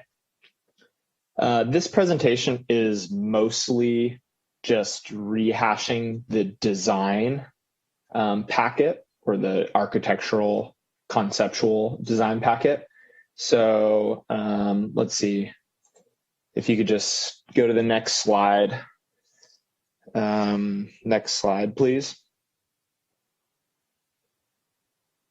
So basically what we have here is 30 units in a 20-plex and a 10-plex. The 20-plex is a building that we presented and got approved in the phase 2 entitlement process. And the 10-plex is basically just a half section of that 20-plex. So the only, I guess, call it elevation that this design review board hasn't seen would be the one face of the 10-plex. That was where the building was cut in half. It's tucked under parking. And we kind of designed the proposed project to function well with the existing phase 2 project, which I'll just let the design review board know we are currently in kind of the last steps of plan check for phase 2 with a target kind of construction start date here in the next 1 to 2 months. At least that's the goal right now. Next slide, please. Just a detailed kind of architectural site plan, as Adam mentioned, sits on the corner, directly kitty corner to the project that was just reviewed by the design review board. Next slide. Just a quick history. We had a pre-app and neighborhood meeting in May, and subsequently incorporated comments from that meeting into the concept design review submittal. In parallel to the concept design review, or the major design review decision, is the general plan amendment and the rezone to basically allow this site to be all multifamily, and eliminating the requirement for a community shopping center somewhere on this subject parcel. Multifamily is still an approved use of the parcel, but this is just to eliminate the requirement for the shopping center. Next slide. Next slide. Once again, you've probably seen this in the architectural packet, but here's a corner perspective of the project. Just to reiterate, these are the exact same buildings as what we're proposing at phase 2, or propose at phase 2, which are about to start construction. Same exact color palette, same design, same building. Next slide. Another perspective from Petaluma Hill Road. Next slide. I think that was Andrew Triple actually biking by. This is the 10-unit building with the new elevation on the right side that was developed for this project. Next slide. Once again, the color palette and the materials that were approved at phase 2 and will be built, and we're just matching it here for these last 2 buildings. Next slide. Some elevations with a key of where those elevations occur. Next slide.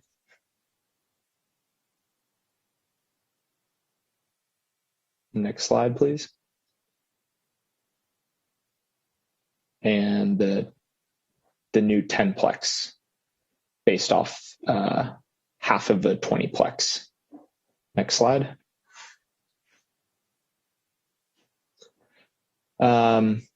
Phase 1 was just completed here towards the beginning of the year. It's fully leased up, and it's this kind of gray area to the left. Amenities include a dog park, a resident garden, a tot lot, a pool, and a clubhouse, fitness room, and leasing facility. that leasing facility at phase 1 will serve the entirety of the project, which will include phase 2 and future phase 3. In addition, at phase 2, we also proposed and are building an additional clubhouse and fitness space and a second pool with hot tubs. So there's no shortage, we feel, of amenities. And we've even kind of amped them up a little bit. And so phase 3 will kind of utilize those amenities, and any tenant in any of the 3 phases has access to all the amenities through CC&Rs. Next slide. And then these are just floor plans, which are all in the design packet. Next slide. Next slide. Next slide. Next slide. That's it. So with that, thank you for your time, and I'm here to answer any questions or respond to any comments. Thanks, Sean. We appreciate it. So I think what I'm going to do now is, so typically during concept, we open up the floor for public comment. It's not an official public hearing, but we do like to hear from the public on these items. So if we could turn it over to our public comment period. So if you are attending the meeting and you'd like to speak on this item, please raise your hand, and the recording secretary will recognize you, and then you have 3 minutes to speak on this item and this item only. Thank you, Chair Weigel. We're waiting for some hands to go up. Looks like we do have a few members of the public here. So if you electronically raise your hand, then we can give you the ability to unmute so you can do your public speaking.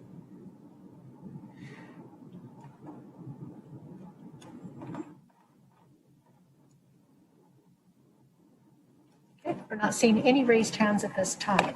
Yep, seeing no hands go up, I'm going to close public comment, and we're going to bring it back to the board. And we're just going to go through the board, and we're going to do questions and comments of the applicant and staff. So questions of applicant and staff, and then comments to applicant on the project. Oh, sure. Go ahead, Adam. Got a question? I'm sorry to interrupt. I did receive I was waiting to see if their public comment would be in, but I did receive an email late this afternoon in regards to this project, and I'd like to just summarize that into record for the board. Please do. Sure. So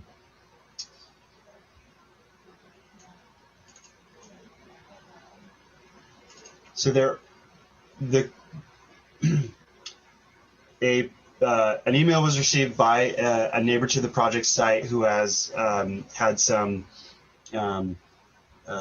troubles regarding the construction activities and compliance with conditions of approval regarding dust abatement.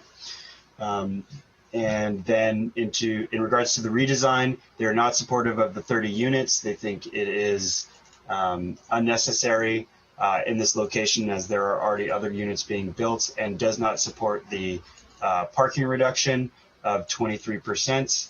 And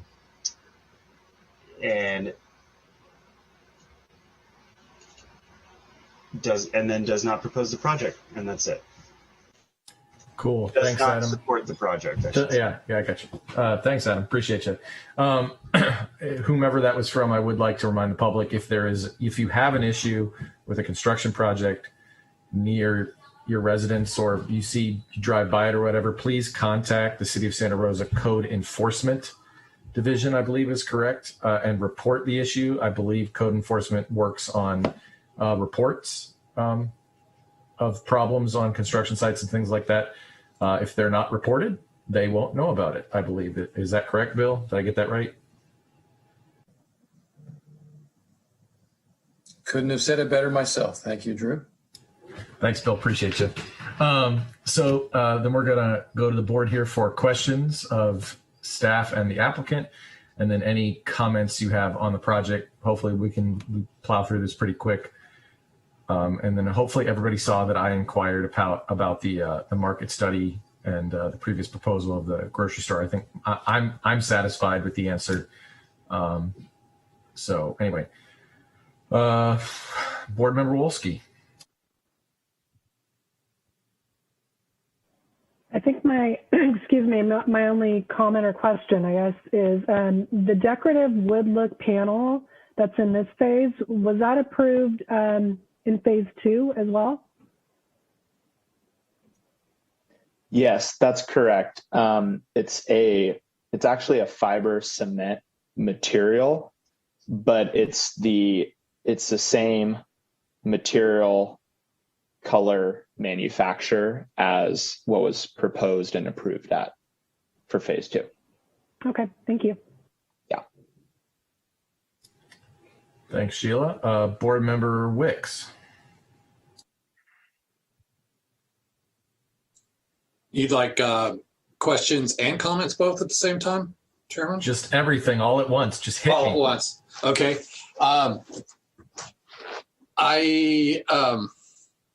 One of the things I've always liked about this project and helps me get behind the parking reductions is it's always had an element to it that keeps you out of your car and walking to get something you might have forgotten at a big store or elsewhere. I've always liked the corner shopping component to this project, and from a design standpoint, it looks just like phase 2, which I think we kind of passed with flying colors. But for me, losing that convenience component to be able to go from your apartment and walk to a retail component on the corner, I think is not the best land planning in my view. Lest we forget, though, that Target and all that stuff is like 1,200 feet away, right? 1,200 feet. Just to put it in perspective. Yeah, except you can't even see it on the perspective of the site plan that we've got. It's 1,100 feet from the phase 1 corner. It's not 1,100 feet from these apartments. So if you want to walk a half a mile to go get a quart of milk or something else that might be a good retail operation in that location, again, just strictly my opinion, and the land planning and the master planning that has been proposed to us all along the way was for it to be retail. Don't bait and switch me with, we've always intended to have this be residential. Okay, thanks, Henry. Board Member Sharon. Excuse me. Thank you, Adam, for your presentation. Thank you, applicant, for bringing phase 3 to us. It's been a pleasure to see phase 1 being built and now occupied. It's really great to see that. Takes a long time to see a lot of the projects we approve get built. So it's really great to see that one being used. And I'm glad to hear that phase 2 is on its way as well. No questions, no real comments. I definitely enjoyed the phase 2 presentation. As Henry said, we approved that, and this fits in with that. I do think Henry's got a point. There's something nice about the neighborhood element of having a corner store. I think a supermarket is overkill, but corner stores are nice. But as is, I think adding this housing to the neighborhood and to the project is a definite benefit. And so thank you for 3 great phases. Look forward to seeing this one built as well. Appreciate the open space preservation and continuing. So just wanted to put that in there. Still enjoy that open space preservation. So thank you for that. Thanks, Adam. Board Member McHugh. Still muted, John. I'm supportive of the project, and we do desperately need housing in this city. And I'm supportive of phase 3 and very much appreciate the work the Design Review Board has done in phase 2. And so I really don't have any comments or suggestions relative to phase 3. I'm just glad that it's moving forward and we're building the housing because we desperately need it. Thanks, John. Board Member Birch. Yeah, the project is well done. Phases 1 and 2 are great. Phase 3, great team. They've proven themselves for sure. The bait and switch annoys me. Our newest board member, Wolski, a month ago, talked about neighborhood stores and walkable neighborhoods and that sort of thing. Keeps people out of cars. I know the housing is a desperate shortage. I feel like we're passing this down the road. To say that there's a target 1,200 feet away from you is not the same as saying that you've got strip mall is not a bad word. Strip mall can be okay. It can also just be a little bodega or something of that nature. I know it's not sexy from a development perspective, but there's going to be more development in this area. This is going to continue to grow. We're passing the buck down the road. Lola's is probably a half mile up the way there, and we're not the planning commission, but I would like to register my thought that this feels like something that we have been told in phase 1 and 2 was going to be commercial. It makes the whole project feel better. It's always been professionally done and presented. At the same time, we have heard about this commercial site through the previous iterations, and now it's no longer a place for folks in the community that are there and folks from this new community to walk to. And it's noted. So we'll see where it goes and what project ends up picking it up or how it ends up being picked up. We need the housing, but we also need places for these people to not have to jump in their car, for people to not have to shop at Target, for mom and pop stores to be located. So great project. Those are my thoughts on the planning issues, not germane to this conversation. So.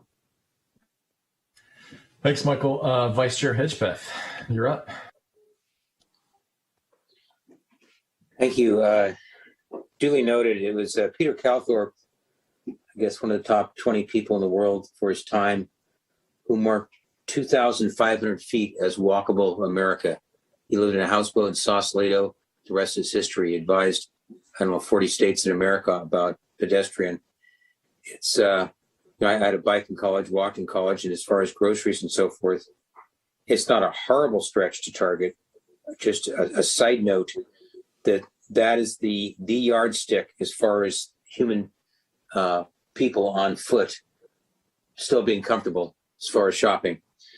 Having said that, it's noted that at one time it was presented the whole site was going to be commercial. We need housing a lot. A couple other comments. There is a bus line here. This is the corner that has the bus stop. This is all market rate housing, as I understand it. And as far as stewardship in the rental, whether stalls are unbundled or bundled, whether there's going to be a courtesy in the leasing that seeing a car lot or going into an impulsive buy of a car, that I have some premonition here that the stewardship of this is going to take into account and tether any kind of abundance of cars. Somehow there's going to be some management there. The smallest bodega you could consider, you could snip off obviously 3 stacked units and at a corner, but I'm not going to go there on this. It's a situation where I'm through commenting at this point. Thank you. Thanks, Warren. I both disagree and agree with the comments about bodegas and walkability and whatnot. I think for me, the market study needs to be included when this comes back to us, just to make sure everybody can look at it. Other than that, great project. Looking forward to seeing it. Appreciate the carports and parking and all that good stuff. It's been a great project pretty much all the way through. It's nice that there's the addition of the more housing, and because we need it. So I think that's about it. Anybody have any more questions for staff, applicant, or otherwise? Otherwise, we will move to item 8.3. Go ahead, Sheila. Go ahead. I just wanted to ask if city staff is aware of, well, this probably has to do with properties like the cannabis facility we just approved, but you wouldn't really walk to Target or Costco or any of those stores on Yolanda because there's no sidewalks. I'm guessing the cannabis facility will be required to do their frontage improvements, but no one else has any. So, but I think that's deciding to change the zoning is the planning commission and council would approve that, is my understanding. That's a good question. We don't know. So we can't speak for planning commission or city council at this point. It's going through review with staff right now. There's still work to be done on this project to vet it to make sure that it would comply with all zoning code and general plan standards and so forth. Okay, in that case, I would like to register my support for having some commercial in there if it can still be retained. This is Sean here. I would add on that question regarding like the sidewalks as part of our project, as part of the phase 2 and the phase 3 project, we'll be connecting the sidewalks that exist along Petaluma Hill Road, that front phase 1, which we've recently constructed. So the walking path we would envision to that shopping center where the Trader Joe's and Target and Costco are would be north on Petaluma and then west on Kiwanis Springs, as opposed to Yolanda, which has a lot of industrial uses that haven't improved that frontage yet.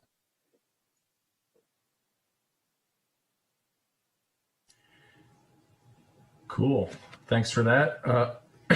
And then hearing no other comments or questions, we'll move on to item 8.3. I want to thank the applicant, team and staff for presenting 8.2, and we look forward to seeing you guys back for the official review of the project. Have a great evening. May I just add one more note sure, regarding board member Birch and Wicks's comments predominantly. We definitely looked at this site for retail use and tried within our control to make it work. You'll see in the retail report that there were just grocery uses that arrived to this kind of submarket that weren't originally contemplated in the original comprehensive plan or the city plan.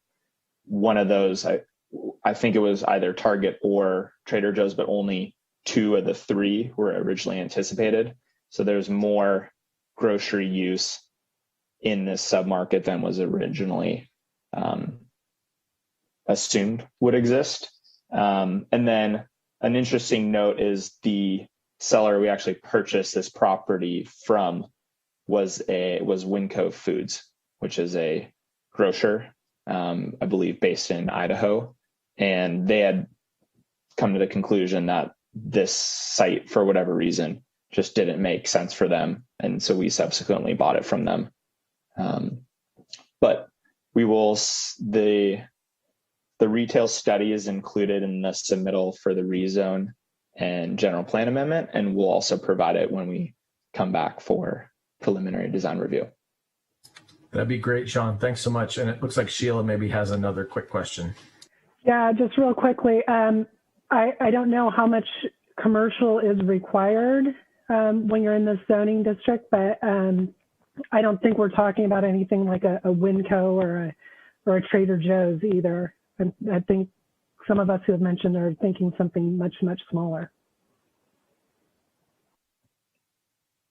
Right. What was planned for or what was reserved for on this site is a minimum 20,000 square foot grocer which is not a small format grocer by any means. Those, from my understanding, are typically 4,000 to 5,000.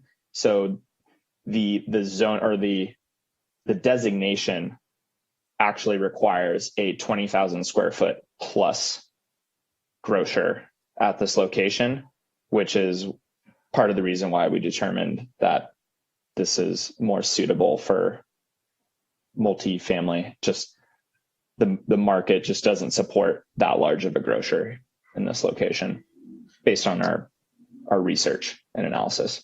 So are you saying also that the zoning does not allow for a scaled back version of retail or smaller shopping experience? Perhaps that's a question for staff. So I just to jump in here, I think Bill's got a comment, but we're going to see this again. And I think we've given enough feedback at this point about the concerns that the board has about the reduction of the commercial component. And we've told the applicant, hey, a bodega would be nice. Hey, this would be nice. I think we've given them enough information, really.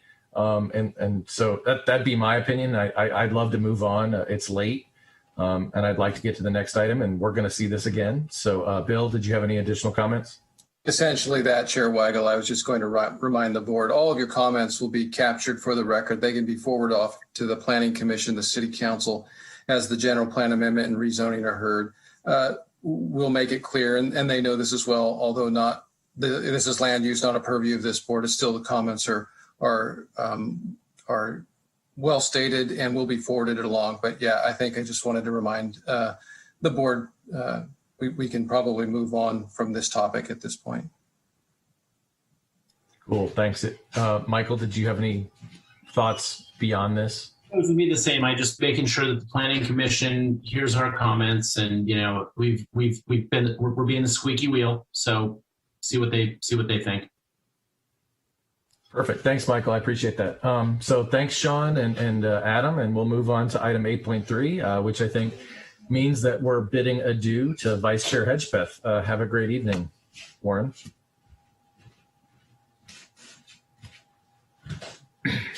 So we'll wait for Warren to sign off here, and then we can move on. There we go. All right.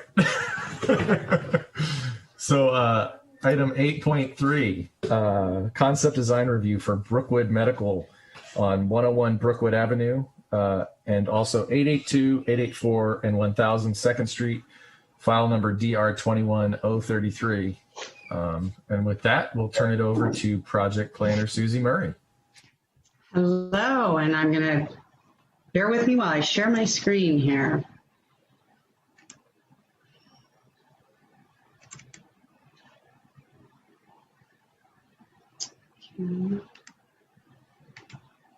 Okay, can you see it in presentation mode there?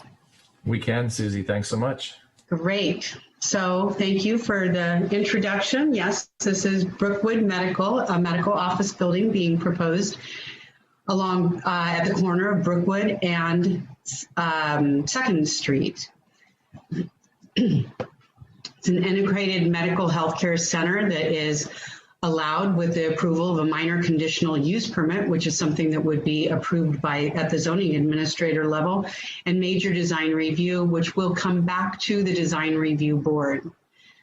The project before you this evening, or the request before you, is concept design review to construct a 3-story medical office building and a 4-level parking garage. The applicant and staff are looking for design direction and comments. Here's an aerial view of the site as it is today. That's Santa Rosa Creek to the south of it. This is a challenging site because of the required creek setback, because of the long, narrow shape of the property, and of course the 2 street frontages. Here is kind of a neighborhood context. So you can see that you've got a lot of residential off to the west of the site. You've got commercial surrounding it. To the east, to the north, and pretty much to the south as well. There is a mix of some residential units south of it as well along Sonoma Avenue. The general plan land use designation and the zoning are the same, neighborhood mixed use, and this was a recent update as part of the downtown station area plan update that was adopted last year. Here is a site plan, and don't spend too much time on this slide because theirs is much better in their presentation. So I'll just patch you through to the elevations that I selected for my presentation. The two on the top are basically the corner of Brookwood and 2nd Street. And then along Brookwood, the parking garage. Again, the applicant has I think, some better illustrations. I've received 2 public comments. The one during our neighborhood meeting, which I will defer to the applicant to clarify, but there was a question as to which properties were actually involved in the project. And then there was somebody that was asking about the construction timeline. And until we get through the process, we can't, get through this process, we can't really tell what the timeline is because no formal application has been submitted yet. So there was also a question about the quote, not a project on the agenda. And I want to explain that. That has to do with the California Environmental Quality Act, or CEQA. And because there is no change being proposed here, we're just looking for comments. It's defined as not a project. So that's really a definition for CEQA. It kind of runs right compatible with mitigated negative declaration or exempt project. So I think we may look for some alternatives, but for the time being, that's what that means. So pretty much, again, because we're asking for a couple of, or not a couple, a lot of comments, hopefully, but it's not a project because it'll be back for you, and then we will do our CEQA review. So with that, the applicant and the Planning and Economic Development Department are requesting that the Design Review Board provide comments and direction for the Brookwood Medical Project. And for those of you who may be listening in and can't see the screen, my name is Susie Murray. I'm the planner on the project. My phone number is 707-543-4348, and my email address is smurray@srcity.org. And that concludes my presentation. The applicant has a presentation. I don't know if you want to go right into that or if you want to hear. Let's roll right into it, Susie. You got it. So we'll go to the applicant presentation right now. Yep. Okay. I'm trying. You give me a second, Drew, or Chair Weigel. It's fine. All right. So we're going to do, and just while you're doing that, we're going to kind of do the same thing we did on the last one. We're going to do the applicant presentation. We're going to take public comment, and then we're going to go to questions and comments of the board. Try to accelerate this a little bit just because I know it's getting late for everybody, and we want to be respectful of staff's time and also the applicant's time.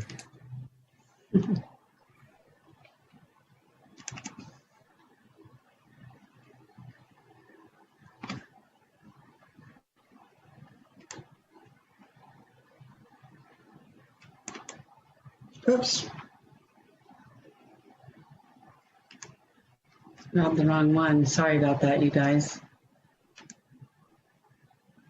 All good, Susie. I had them both queued up, and then I accidentally closed theirs instead of mine. So.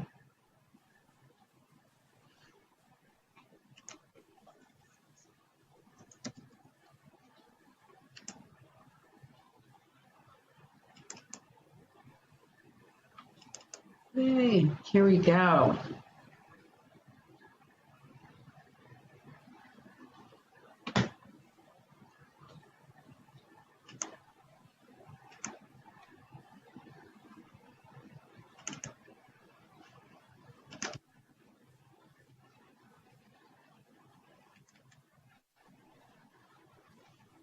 Okay, I'm going to turn it over to the applicant team. If you guys could just let me know when you want me to flip the slides, I'll move them forward for you. Hey, Susie, there's nothing on the screen right now. Oh, there's no, I'm sorry. Nope. There is on mine. It's okay. It's okay. All right.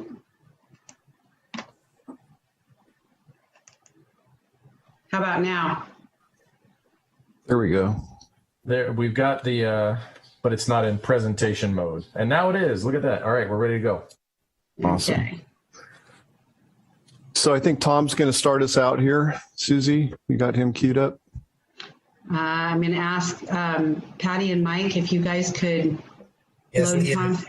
I've given all the applicant team permission. Okay, Chair Weigel and remaining board members, thank you so much for your time. My name is Tom LeBeau. I am the president and CEO of Accretive Realty Advisors, and we are the project applicant. We prepared a very brief presentation, the first portion of which is to introduce a very small piece of which is to introduce my company, our background in healthcare, and then I'm going to hand very quickly the presentation over to the project team to go through the project that we put together. Anyway, can we go to the next slide? So right now we've got a number of different members of the project team, but these are the major players. We've got myself at Accretive Realty Advisors, Gensler Architects, which I'm certain all of you are familiar with their work. They're a national architectural practice. And then a local civil engineer, Carly Macy, Kurt Nichols, and Brianna Morrison, who have been integral in helping us navigate the Santa Rosa city and the requirements thereof. Next slide. I put together just a brief number of slides on some projects that we've done in California, just to give you guys a sense for what we do as a company. The company was formed in 2002, and the exclusive focus of the company is to build medical office buildings primarily for health systems. Most of our buildings are, they range in size from 40 to 150,000 feet. We've constructed in the last 20 years over 1.5 million square feet of medical office buildings. This project that you're looking at is actually in San Juan Capistrano. And I just wanted to give you a picture of this illustration just to show the vernacular here is in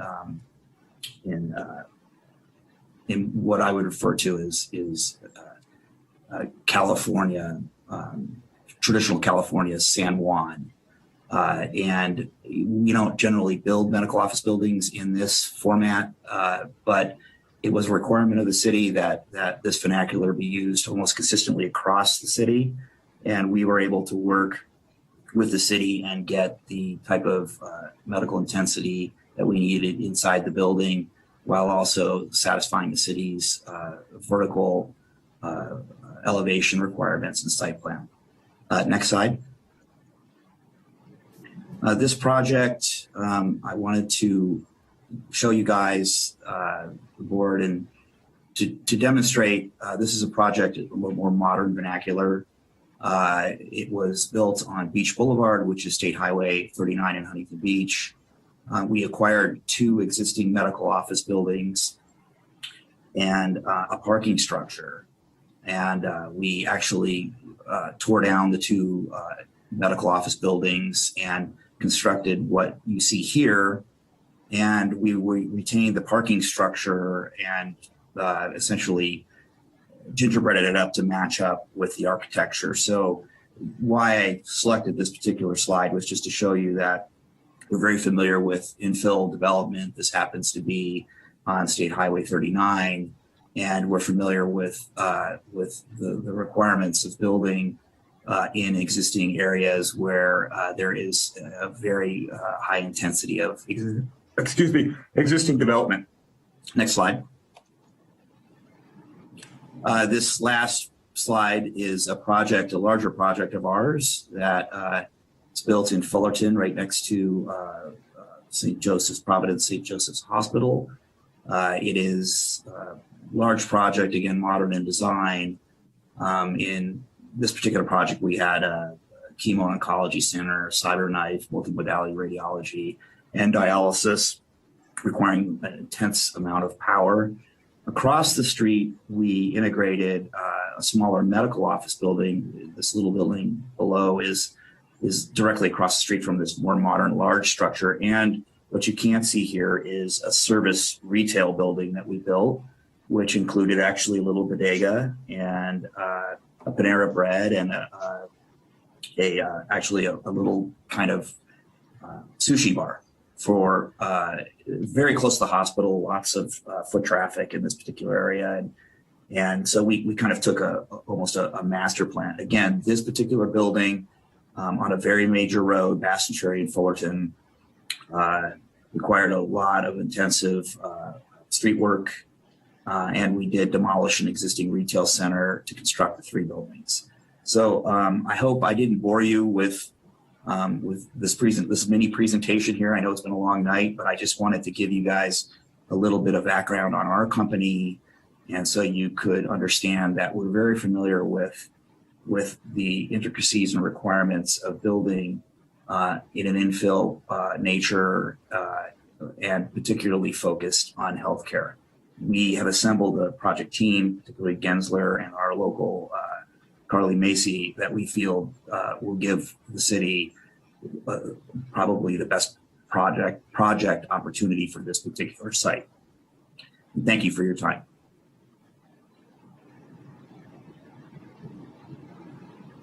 So, Susie, can you go to the next slide?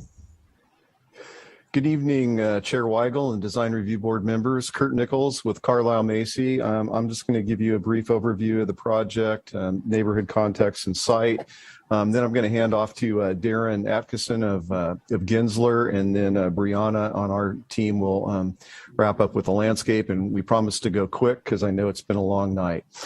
So overview. It's about we're looking at, actually one thing I want to clarify having to do with the question that came from the public of which parcels are involved. We've actually scaled the project back slightly since what we submitted, in that up in the northwest corner, there's 2 smaller parcels that were shown in the materials in your packet with an entry drive off of 2nd Street with parking along that drive. We've since decided to only use one of those parcels, the easterly, with those 2 small parcels. So there's now three parcels that make up the project, and the entry drive off of 2nd Street would be scaled back to be just a driveway, but without any parking along it. And I'll show you that in the site plan in a minute. So now it's 3 parcels, about 4¼ acres. Next slide, please. This shows views of the site, and slide 1 is looking at the existing 2-story office building on the corner. Slide 2 is looking along Brookwood Avenue toward the site, the largely vacant part of the site there. Photos 3 and 5 are looking from the creek back at this back toward the site. And let's see, photo 6 down in the lower right corner is showing the area of those 2 parcels I was speaking of, only the easterly of which we're going to include in the project currently. Next slide, please. So again, looking at the neighborhood context here, Susie went over that a little bit, but I call your attention to the fact that we're basically in an area of a lot of medical uses, medical offices, and in close proximity to Santa Rosa Memorial Hospital and kind of that whole medical cluster there. And also, as Susie pointed out, we're on the I believe on the kind of the easterly edge of what was included in the downtown station area specific plan. So the proposal is to develop a 3-story medical office building of about 67,380 square feet with a 4-level parking garage. I would also point out the most significant amenity, I would say, natural on the side is, of course, Santa Rosa Creek, which represents both an opportunity and a constraint. We see it as an opportunity for a creekside path with seating and picnic areas to incorporate the scenic creek area of the site, amenity into the site. And but at the same time, it's also been a constraint. I think Susie touched on that, the fact that other than the corner of the site is vacant, has to do with the challenges created that happens with the creek setback and the narrow shape of the property, with Brookwood on one side and the creek on the other. So both of those influence the site design. Next slide, please. So this site plan is a little different than the one in your packet, as I mentioned. If you look up to 2nd Street there, you can see the driveway now doesn't have parking on it, and we're only including the easterly of those two smaller parcels. So the building is proposed to be right up at the corner of 2nd and Brookwood. And the parking garage, 4 levels, would be along Brookwood. Vehicular access, there would be 3 access points. The one I mentioned off of 2nd Street to the west side of the medical office building. Another one off of Brookwood between the medical office building and the parking garage. And a 3rd access off of Brookwood at the southerly end of the parking garage. And then all these driveways are interconnected to provide for circulation on the site. The site plan here shows the ground level of the parking garage, and then there's 3 levels above that to make up the 4 levels. Parking, there are surface parking of 43 spaces, other than what's at the lower level of the garage. And the garage itself, including the lower level, is 194 spaces, which combines for a total of 237 on the site. Another thing to call your attention to on the site plan is you can see kind of faintly the creek path that we're showing conceptually at this point, that would also have areas with benches and perhaps picnic table amenities kind of along within the creek setback, but in the area adjacent to the creek there. That also combines then with connections to a new sidewalk along Brookwood. Currently, there's no sidewalk along most of Brookwood on this project frontage. This pathway would connect with that sidewalk and also connect with the sidewalk on 2nd. So we'd have about a 1/3 of a mile kind of walking loop, including that pathway. So that's kind of a brief summary of the site plan. And overall, at this point, I'm going to hand off to Darren Atkinson to talk about the architecture. Thanks, Kurt. Just real quick while we're on the site plan, I just want to highlight that, Kurt pointed out the 3 vehicular entrances onto the site. The building is really designed around the idea of having a highly flexible footprint to accommodate multiple medical planning delivery methods. And the entrance to the buildings are there with those red arrows off of a drop-off area, just to kind of highlight those as kind of referencing the building as we look at it in elevations. Let's go to the next slide and look at the floor plan. You can see the core is just developed around those models. And so let's go to the next view.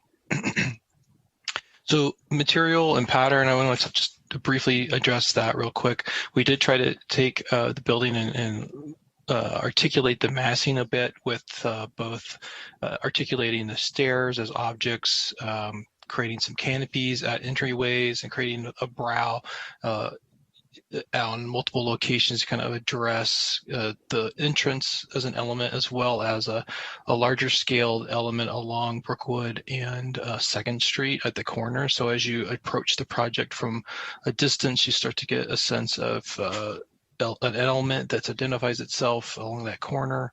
And then as you get closer and enter the site, the scale of that canopy comes down to more of a pedestrian scale to address the entrance. The materials here we're thinking are glazing, some metal panel for the canopy brow. The darker color you see on the stairways we're thinking it could be like a rain screen wood panel product. And then the majority of the building is a warm-toned integral color stucco. The element of the windows, the thinking there is to develop a pattern of windows that's less rigid, something that's more of a mosaic, if you will, to kind of help break up the monotony of the mass and create a little bit of interest with different sized windows. And then that starts to relate to the parking structure. So if we can go to the next view, we'll see how, all right, let's just go to the elevations things. So the proposed elevation, the northeast elevation there on the bottom left corner is the elevation along Brookwood. So you can imagine this being adjacent to the building that we were just showing you. There's a similarity in the fenestration of those two. Now, how this is developed is actually a metal screen product that can be attached directly to the surface of the parking structure that allows for vegetation to be grown up into it. And so along Brookwood, especially, there will be greenery growing along the facade of the garage, okay? And there's a speed ramp along the garage, but that's internal to the site. That's the top left elevation where you can see the ramp towards the inside. And we continued that screening on all sides so that there's a consistency there. So as you enter the site, you kind of understand that garage patterning up against the building from all views. I think from that, I'll hand it over to Brianna to talk a little bit about the landscaping. Great. Next slide, please. So as has been mentioned, the primary landscape feature of the project site is a really lovely section of Santa Rosa Creek that runs along the southern property line. And the project landscaping aims to really extend that amenity into the site and enhance it with native plantings in that creek setback that we discussed. And that will transition into the creek's natural riparian vegetation. Plantings throughout the rest of the site aim to complement and highlight the building and parking garage architecture while tying the structures to the site. Street trees along 2nd and Brookwood will help provide pedestrian scale to the structures, and the proposed species of trees will relate to those that are already in the surrounding area. As Darren mentioned, the parking garage will include green screens with fines to help enliven the structure and provide visual interest, as well as connect visually to the creek tree line in the background. And of course, the proposed landscape will be primarily native and adapted low water use specimens and will be watered with weather adaptive water conserving irrigation systems. And that's the end of the presentation. Back to you, Susie. Well, I think I'm going to pass it back to the board unless you have questions for applicant team or staff. So yeah, so what I think we're going to do, Susie, is we're going to go to public comment, and then I'm going to wrap it back to the board to do questions, comments, boom, boom, boom, all at once. So it looks like we have a hand raised already, so I'm going to turn it to Patty to do public comment. And a reminder, you get 3 minutes to speak on this project only. So Patty? Okay, we have one raised hand, Tim McCarthy Smith. And you can speak when you're ready. Hello, thank you for taking my comment. I know this sounds insane, but I've actually been watching this since 4:30 this afternoon, so I've been with you for the last 4 hours. Somehow I'm sucked into this. My comment, I have a question and a comment. Mr. McCarthy Smith, could you state your name and kind of your relation to the project if you live nearby, you know, that kind of thing as well? Thanks. Thank you. My name is Timothy McCarthy Smith. I live at 38 North Apartments, and so I've listened to the whole thing about the cannabis facility and the phase 3 there. I drive past this lot every day on my way to work, and from a traffic flow standpoint on Brookwood Avenue, there is a solid median.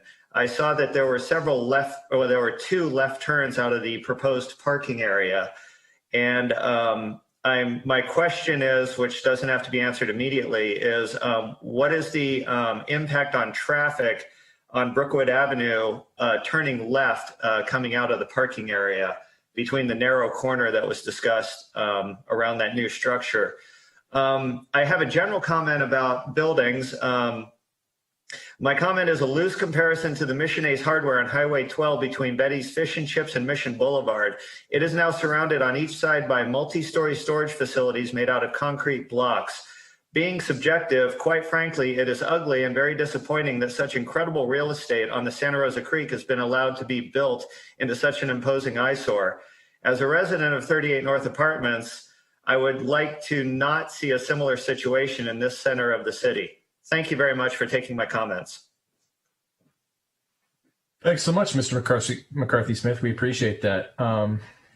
So seeing no other comments from the public at this time, I'm going to ask Patty, did we receive any voicemails or emails for this project? I have not received any voicemails, and I have not seen any emails. Awesome. So seeing no other hands, I'm going to close public comment and bring it back to the board for questions and comments of staff and the applicant, and then questions of staff and the applicant, and also comments on the project. But first, I'd like to get Mr. McCarthy Smith's question about the left-hand turn lanes answered by the applicant. So probably Kurt, I would think, maybe.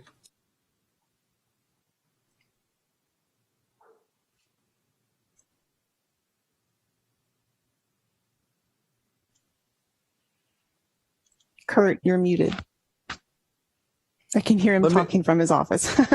Let me try again. No, we've been looking at those accesses off of Brookwood as being primarily right in, right out. Certainly the one that's closest to second is too close for any kind of a median break. There's an existing median break closer to the other one, but I'm not sure that will actually make sense to have a left turn there. It's not something that we're proposing. We had a pre-application meeting with staff, and there will be further studies of traffic and parking as the project progresses. But at this point, we're looking at right in, right out. Thanks, Kurt. Appreciate you. Yeah, I drive this stretch of road pretty frequently, and it tends to sometimes be a bit of a super highway, as it were, as it runs between Sonoma Ave and 2nd Avenue, or 2nd Street there. So we'll go back to the board. Questions of staff and applicant again, and comments if you have any. So Sheila, you're up first.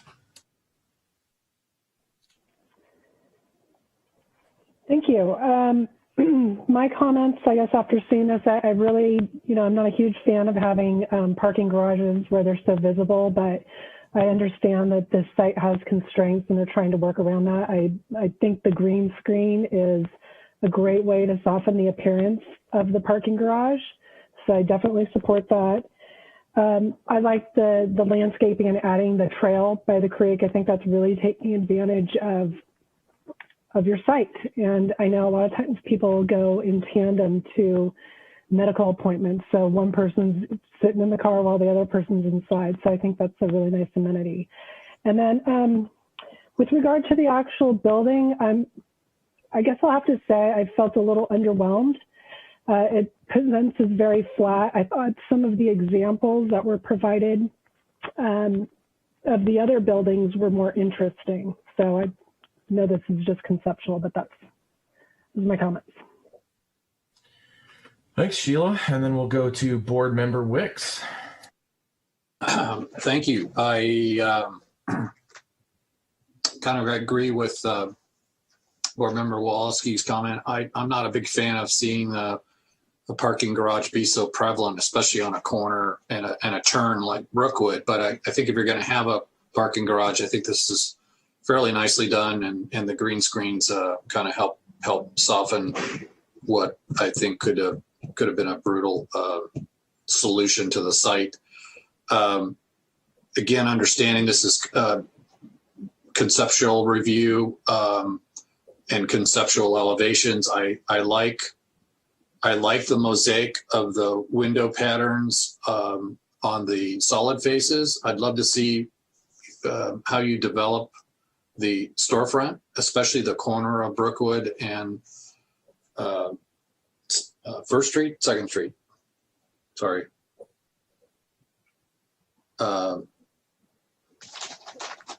Second Street.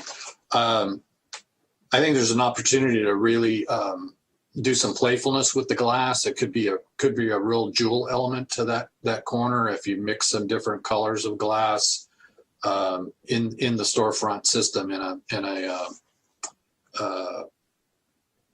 sort of random pattern like you've selected for the windows for the rest of the office building. Pretty good project overall. Can't wait to see it more developed and brought to us for a preliminary design review. Thanks, Henry. Board Member McHugh. Thank you, Drew. I'm going out of order. Why not? Why not?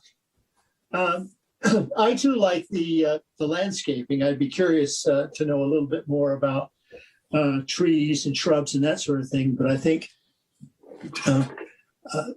I'd just like to know a little bit more about that.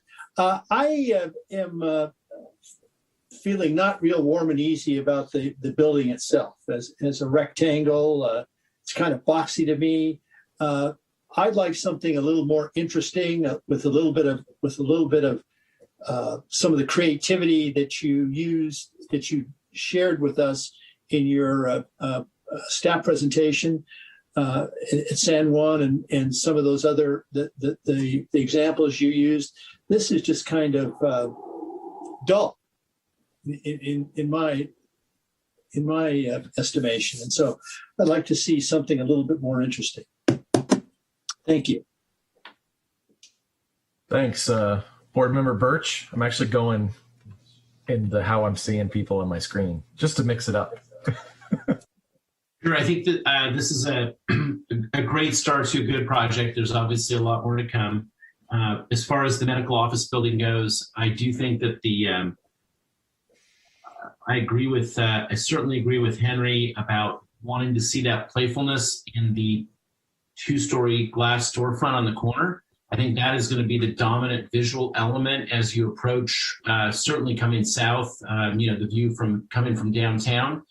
Having that two-story sort of like open proscenium corner is a really cool opportunity to do something that is really unique. I think that the elevations are a little challenging. Elevation architecture is always tough to look at when you consider just how much of your view and attention that two-story glass storefront and the surround is going to grab. I think that, as the Gensler team knows, some great renderings when they come back of something that's really creative with the storefront and the glass would be really big. I think it would be a really landmark opportunity and a great way to use the whole site with this odd quadrangle and then use that corner to be a really striking element. So I think that the vanilla parts of the building that sort of fade away are mostly treated with the, as you said, the mosaic window pattern, but I don't think they're going to be what's seen. I do like the green screen on Brookwood on the parking. I think rather than potentially matching sort of the corner volumes of the building at the south end of the garage, there may be an opportunity to break the garage up a bit from that corner to maybe a midpoint to maybe an entry point that's adjacent to the building that then picks up the rhythm of the start of that arch and the windows. It doesn't have to be glass. It doesn't have to be necessarily the same rain screen material. Maybe it's the potential for artwork, and artwork solves everything, right? But a more artistic approach to maybe a corner, middle, end, start the glass. it's an interesting street. Everybody drives too fast, but it is kind of a low speed street. So, I don't know what kind of future development is going to bring there, but it seems like there's an opportunity to maybe break that up just a bit without spending too much money and making it something that's creative. I do like the way that the corner artwork came out at the Memorial Hospital garage. Real simple solution to a giant corner. And there is an opportunity to set up a rhythm on Brookwood as you drive by. So I think the project has a lot of potential.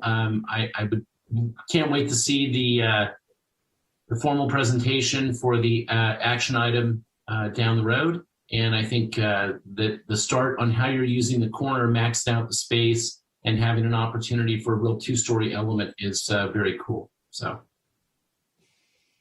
Thanks, Michael. And we're going to go to Board Member Sharon. Great. Thank you. Thanks for bringing this project and using a site, utilizing a site that has been vacant for a long time and has been kind of calling out for something to be there. Medical uses are very, very worthy for that. So thank you for that.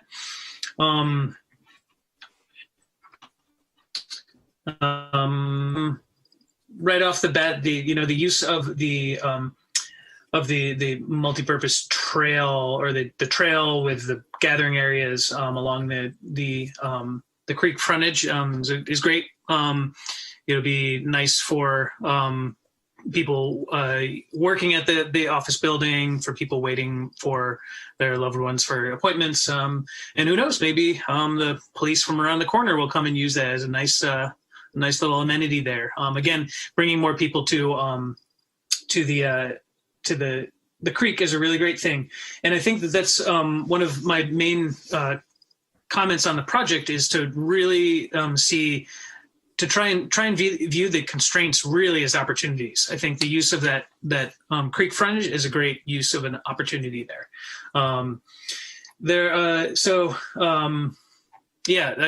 Going last or almost last, a lot of things have already been said.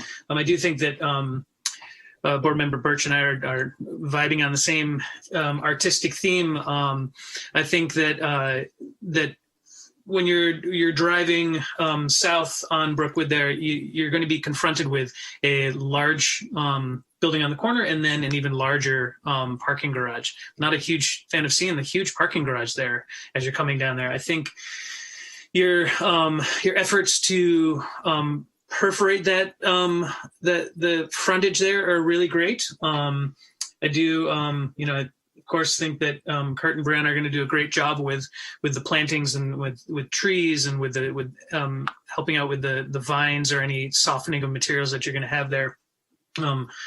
But I do think that you can see the frontage there of along the road as an opportunity. And I think Michael brought up the parking garage over Memorial with you've got almost a large canvas there. You've got areas where you can actually hide, which is what you're trying to do by perforating the parking garage. You're hiding and trying to recede into the creek zone there. It's still going to be a parking garage, and so it's going to be this massive structure, and so you can try and hide a little bit and screen in, but I think you should also recognize that it's a parking garage and recognize that it's an edifice that's there. Use that as a canvas. Use it for something. Use it as an opportunity for something. I don't know if that's color. It could be, we've got great muralists in this town and in this area. You could have beautiful murals. You could have a public artwork there. Something that is, you got all of these people driving past that, and you have something there. It's a great way to provide, you're providing the public service of the medical offices, but then providing a public amenity to a car-centric part of town there. You've got some pedestrian areas there, the landscape treatment, and then also add some visual interest. Really add to the corner rather than try and hide and be so private. Make it a public amenity. That playfulness that was talked about with the storefront too. I mean, you come around that corner, you're sitting at those lights, and you're come around a corner, and you will see that entire frontage. And so have some fun with it. Think about nighttime too. Beautiful lighting as well. Really take what you've got and bring some some real playfulness and fun and color and light to it. But it's going to be very. I'm glad to see this area, this lot being utilized well. So thank you for doing that, and it's going to be fun to see what you guys come up with. Thanks a lot. So I guess it's my turn. So I, like John, am wildly underwhelmed by the building. But I want to mention something I think that maybe the other board members may not be aware of, but because this is in the downtown station area plan, I believe it's subject to the new FAR regulations. And so as such, I have an idea. I don't think this building's big enough. So what I mean by that is I think that the applicant should increase the size of this building by a story, take the garage, double its height, and then put housing on the southeast corner of the property. That's what I think should happen at this site.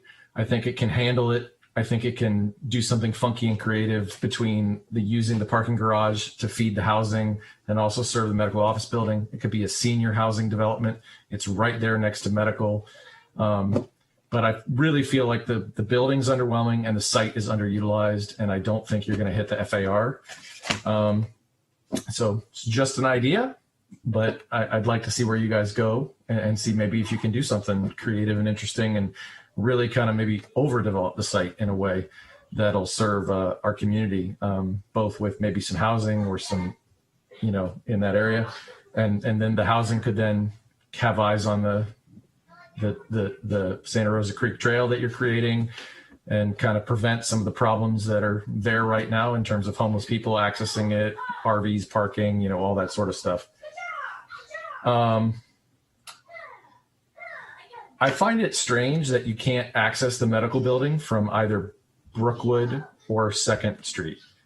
There are people that walk to medical appointments of low income nature. There are people that bicycle and they have to kind of navigate around in a parking garage and parking lot and whatnot to access this building. I wonder about that.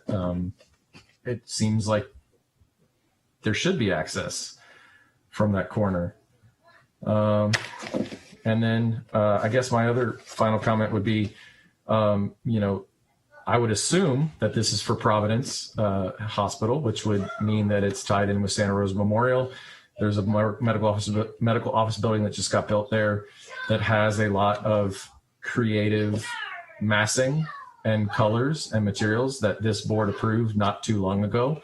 I actually think Michael, myself, and Adam were all on the board at that time when that happened, along with the garage. And so the garage to me feels very familiar in terms of that garage. When I looked at it, I went, oh, I've seen this garage before.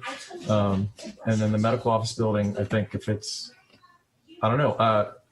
So in that vein, on Gensler's website, I was tinkering around. There's a physician's medical park in Torrance that I think is really unique and interesting and kind of has some of the flavor of what you've done. And maybe you guys could look at that again and play with it and see what happens. But those are my thoughts and comments. Does anybody have any additional thoughts and comments as other folks were speaking before we close out or go to the applicant for questions?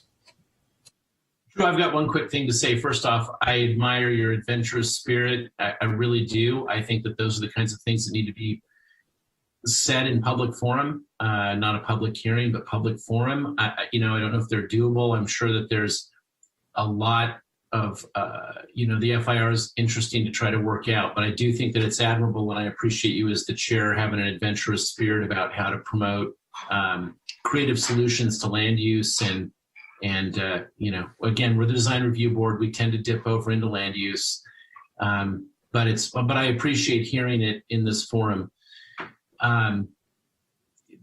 So I think I will reiterate what a couple of people said. I think this is the sort of germ of a good idea for this corner. I understand its connection to the memorial side, and I don't want it to become sort of a simple Sonoma Avenue 1970s solution to medical. It really should extend some of the good things that have started to happen around the hospital, rather than just sort of be an extra. And I think the other projects that the applicant has shown us are a good example. Please, no fake stone, no wine country architecture. We would appreciate something urban and contemporary and meaningful. We don't need you to throw stone on columns and sort of do a faux wine country thing, but it is a great start to a good project. And I think that we'll look forward to seeing it when it comes back as an actual application that we're going to act on. So cool. Anybody else? Yeah, I would just like to reiterate that there are going to be an immense amount of eyes on this property. This is viewed a lot, and so really think about that. And I think Drew's creative input with rethinking the idea. That could be an amazing thing to think about right there. But also his idea with having access to that side. Right now, it's a closed site with everything on the roadway there, and with the parking garage, it's closed. And so think about ways to open it up, make it more friendly. Going into medical buildings can be intimidating. Create something that's not intimidating, it's welcoming. Even if you're just driving by, you're taking your kid to school and you have a beautiful building there. Create a real centerpiece. Really make this a focal point to an important part of the town. Cool. Anybody else? Final thoughts? Okay, not hearing any. We'll go to any questions from the applicant on any of the comments you've heard tonight, or questions that I guess we didn't have any questions, but any questions on the comments you heard from the applicant team? No, this is Darren. No questions. Just wanted to thank you for your comments. I think it's good feedback and great stuff for us to kind of go back and start to kind of rethink. So I appreciated all of your comments. Thanks. Yeah, ditto that from me. Thanks all. Appreciate it. Thanks, Kurt. And it looks like we got Tom. I think, Tom, you can unmute yourself if you still have control there.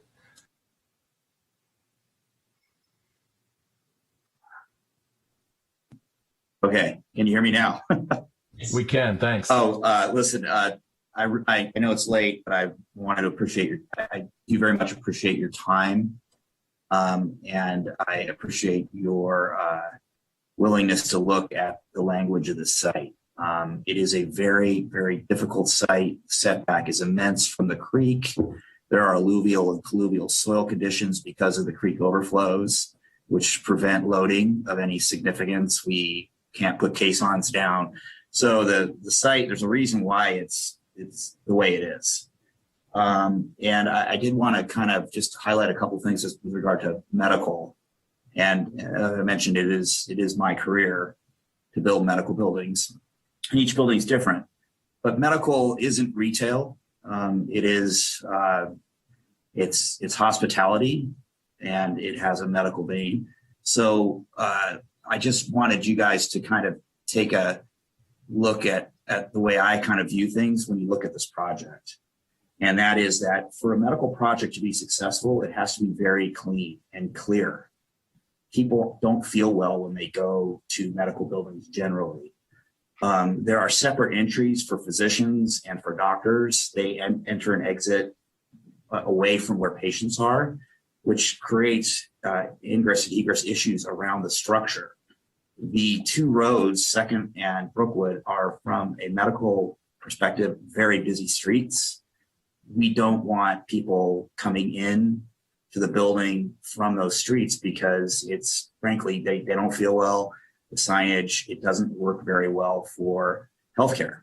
So that's why we direct everybody to a covered patient canopy where people kind of come in and they have, A or B exit entry, and then there's a doctor entry off of Second. But I think it's a good comment because for patients at the human level, the building has to feel warm. It has to feel, it can't feel scientific and cool. That's a 70s building. The reason the building is shaped the way it is because the way healthcare is delivered now, which is in a 20 to 25,000 square foot floor plate on a multi-specialty clinic. There are no more corridors or doctor doors, generally speaking. So what we designed is a Responsibly Affordable Care Act. And it does have the kind of materials and signage and directionals that we need in our buildings to deliver patients safely and efficiently to their medical practice. So when you're looking at this, and I very much love architecture, but I hope that you will look at it in the view of what it actually is. It's medical hospitality. And a lot of these elements that you're talking about are more urban retail. So we're definitely going to take all of your comments to heart. And we very, very much appreciate your expertise and your focus and your representation of the community in an effort to make this particular project the best project we could possibly make it. I just hope that when you look at it given the constraints of the site and the use and the people who are actually using it. So again, thanks so much for your time, and I appreciate the comments. Thanks, Tom, and we appreciate you bringing a project, and you've assembled a great team. Also, I failed to mention that. I know Kurt and Brianna professionally over there at Carlisle Macy. They're awesome, and we all know the reputation Gensler has. So I have a lot of confidence that they'll take our comments, they'll go back, they'll tweak it up, and it's going to be a great project moving forward. So great. Thank you for bringing that before us. Thank you. With that, I think we are done with item 8.3, unless anybody has anything else. But I know Bill has something that he would like to share with everybody before we adjourn for the evening. Thank you, Drew. Yes, I do. I have some bittersweet news to share with you all tonight, mostly sweet, actually. I wanted to announce that our esteemed board secretary, Patty Pacheco-Gregg, is going to be retiring. And so tonight is her last meeting with us. And for those that have been on the board, I see Michael's reaction. He will agree with me. Patty is absolutely the brains behind this organization. She's been with us for quite some time with the city. She has helped me on so many occasions and many others here at the city in her long tenure. And so Patty and her wonderful husband, Larry, he's a retired public servant. They deserve a great retirement, anyone. And so I can't thank you enough, Patty. And maybe you can turn your camera on for a minute. And really just am so happy for you and Larry and wish you all the best in your retirement. So thank you very much. Thank you, Bill. That's very nice of you. I've enjoyed working with you guys. You guys are great. So I love hearing the projects you talk about and your comments. And when I drive around town with my husband, I say, you see all those trees there? That's design review board. Those trees, you see that overhang? But that's design review board. So it's been a pleasure. So much, Patty. Yeah, it's been, Patty was, I think, the first person I met when I was appointed to design review board, and she just made everything so easy. And so I told Bill when he let me know, I said, oh, what? No, you're kidding me. No, this can't be happening. So I was torn up, and it's unfortunate that we can't be with you there in person today to bid you farewell into your next great adventure here. So I think it's appropriate, given our virtual setting, that we'll just go around the virtual room and let everybody say a few words, if that's okay with you. Just Michael looks chomping at the bit, so we'll go with him. No, I did a stretch before on design review and stretch as chair, and Patty just was always the support system like you, Drew. I walked in to be sworn in after I was, found myself sort of slipping through the trap and joining the board. And Patty was right there, and it was just it was so interesting to meet these dedicated public employees, public servants who were so committed to the city, the dignity and integrity that Patty has always displayed, and just the absolute direct earnestness to carry the public's business forward is inspiring. And I've appreciated you, Patty, to no end. And I hope you have lots of good klezmer shows in your future and lots of music to play, and good luck in your retirement. And just, we will miss you for sure. Thank you so much. And we'll go to Henry now. Looks like Henry's waving his hand. What Mr. Birch and Mr. Weigel said before me, but I'm going to really miss those friendly text message nudges for me to log on, turn my camera on, and check my mic. So appreciate all your help and no problem. When I was the newbie, you helped me flail along in the beginning, and I really appreciate that. So enjoy your retirement and hope to see you around on a casual setting outside the city business. Let's go to Adam now. Yeah, Patty. Well-deserved retirement and well-deserved some time, because you definitely have brought the energy in. Yeah, as Bill mentioned, helping this thing to run. So thank you so much. And you've always done it with such friendliness and welcoming. It's been really great. Yeah, you've made this a very pleasant, fun experience. And of course the work is fun and pleasant too. Don't get me wrong, Bill. So it's all having fun on the board. But Patty, even having the baskets of little candies or snacks or anything like that in the chambers has been very helpful. So you're going to be missed, and I really do hope that when we are able to have a gathering in person some point in the future, that you do come by, so can give you a hug and thank you, and just thank you so much. thank you. Excited. And then we'll go to our two newest board members here, board member McHugh, John. Patty, I just want to thank you so much for the help you've given me, both when I was on the Cultural Heritage Board and now on the Design Review Board, that answered my questions and helped me understand my role and my purpose. And so thank you so much. I mean, I really do appreciate the help you've given me. And I'm grateful for the fact that you and your husband are retiring, and you're gonna start a new life.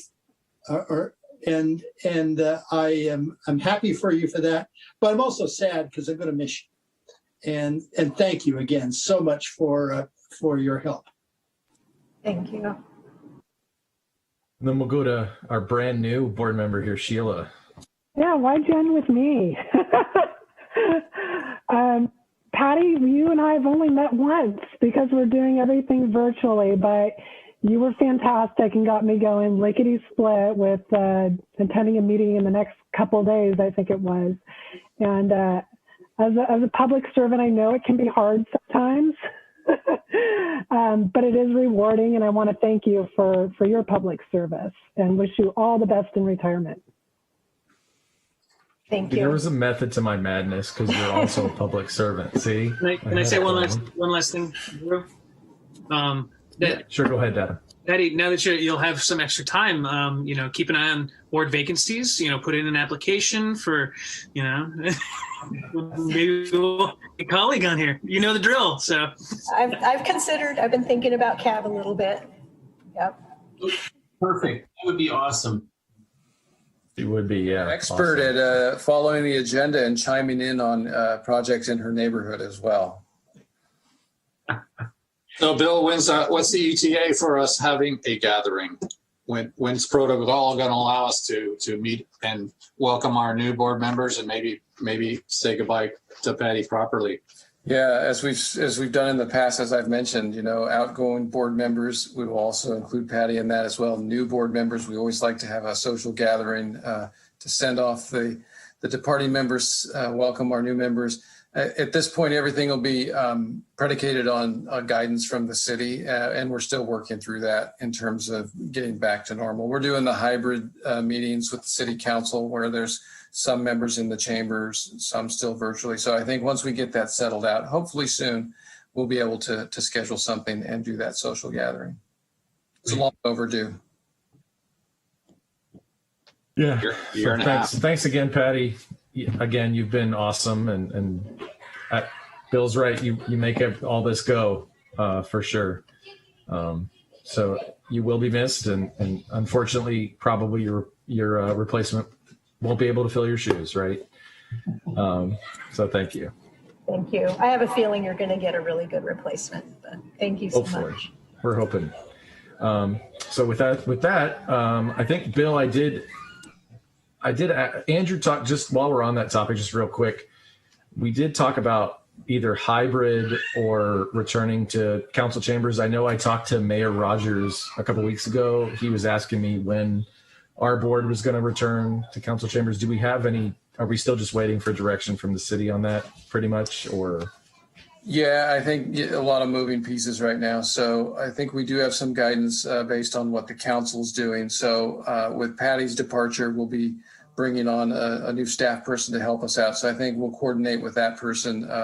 And as soon as we can do something, perhaps if it is even a hybrid meeting format, we'll do that. Just not quite ready for it. Well, that's what like I said, Mayor Rogers did ask me. He goes, "Hey, when are you guys going back in person?" I went, I don't know what you're supposed to tell me. So anyway, so without further ado, we'll adjourn for the evening. Thank you everybody so much for this marathon meeting. I appreciate it. We had a lot to cover and we got a lot done, and we got those last two projects done real quick. So I appreciate that. And everybody have a good weekend. All right. Thank you. Enjoy dinner. Good night. We are Thanks, adjourned. everyone. Thanks. Good night.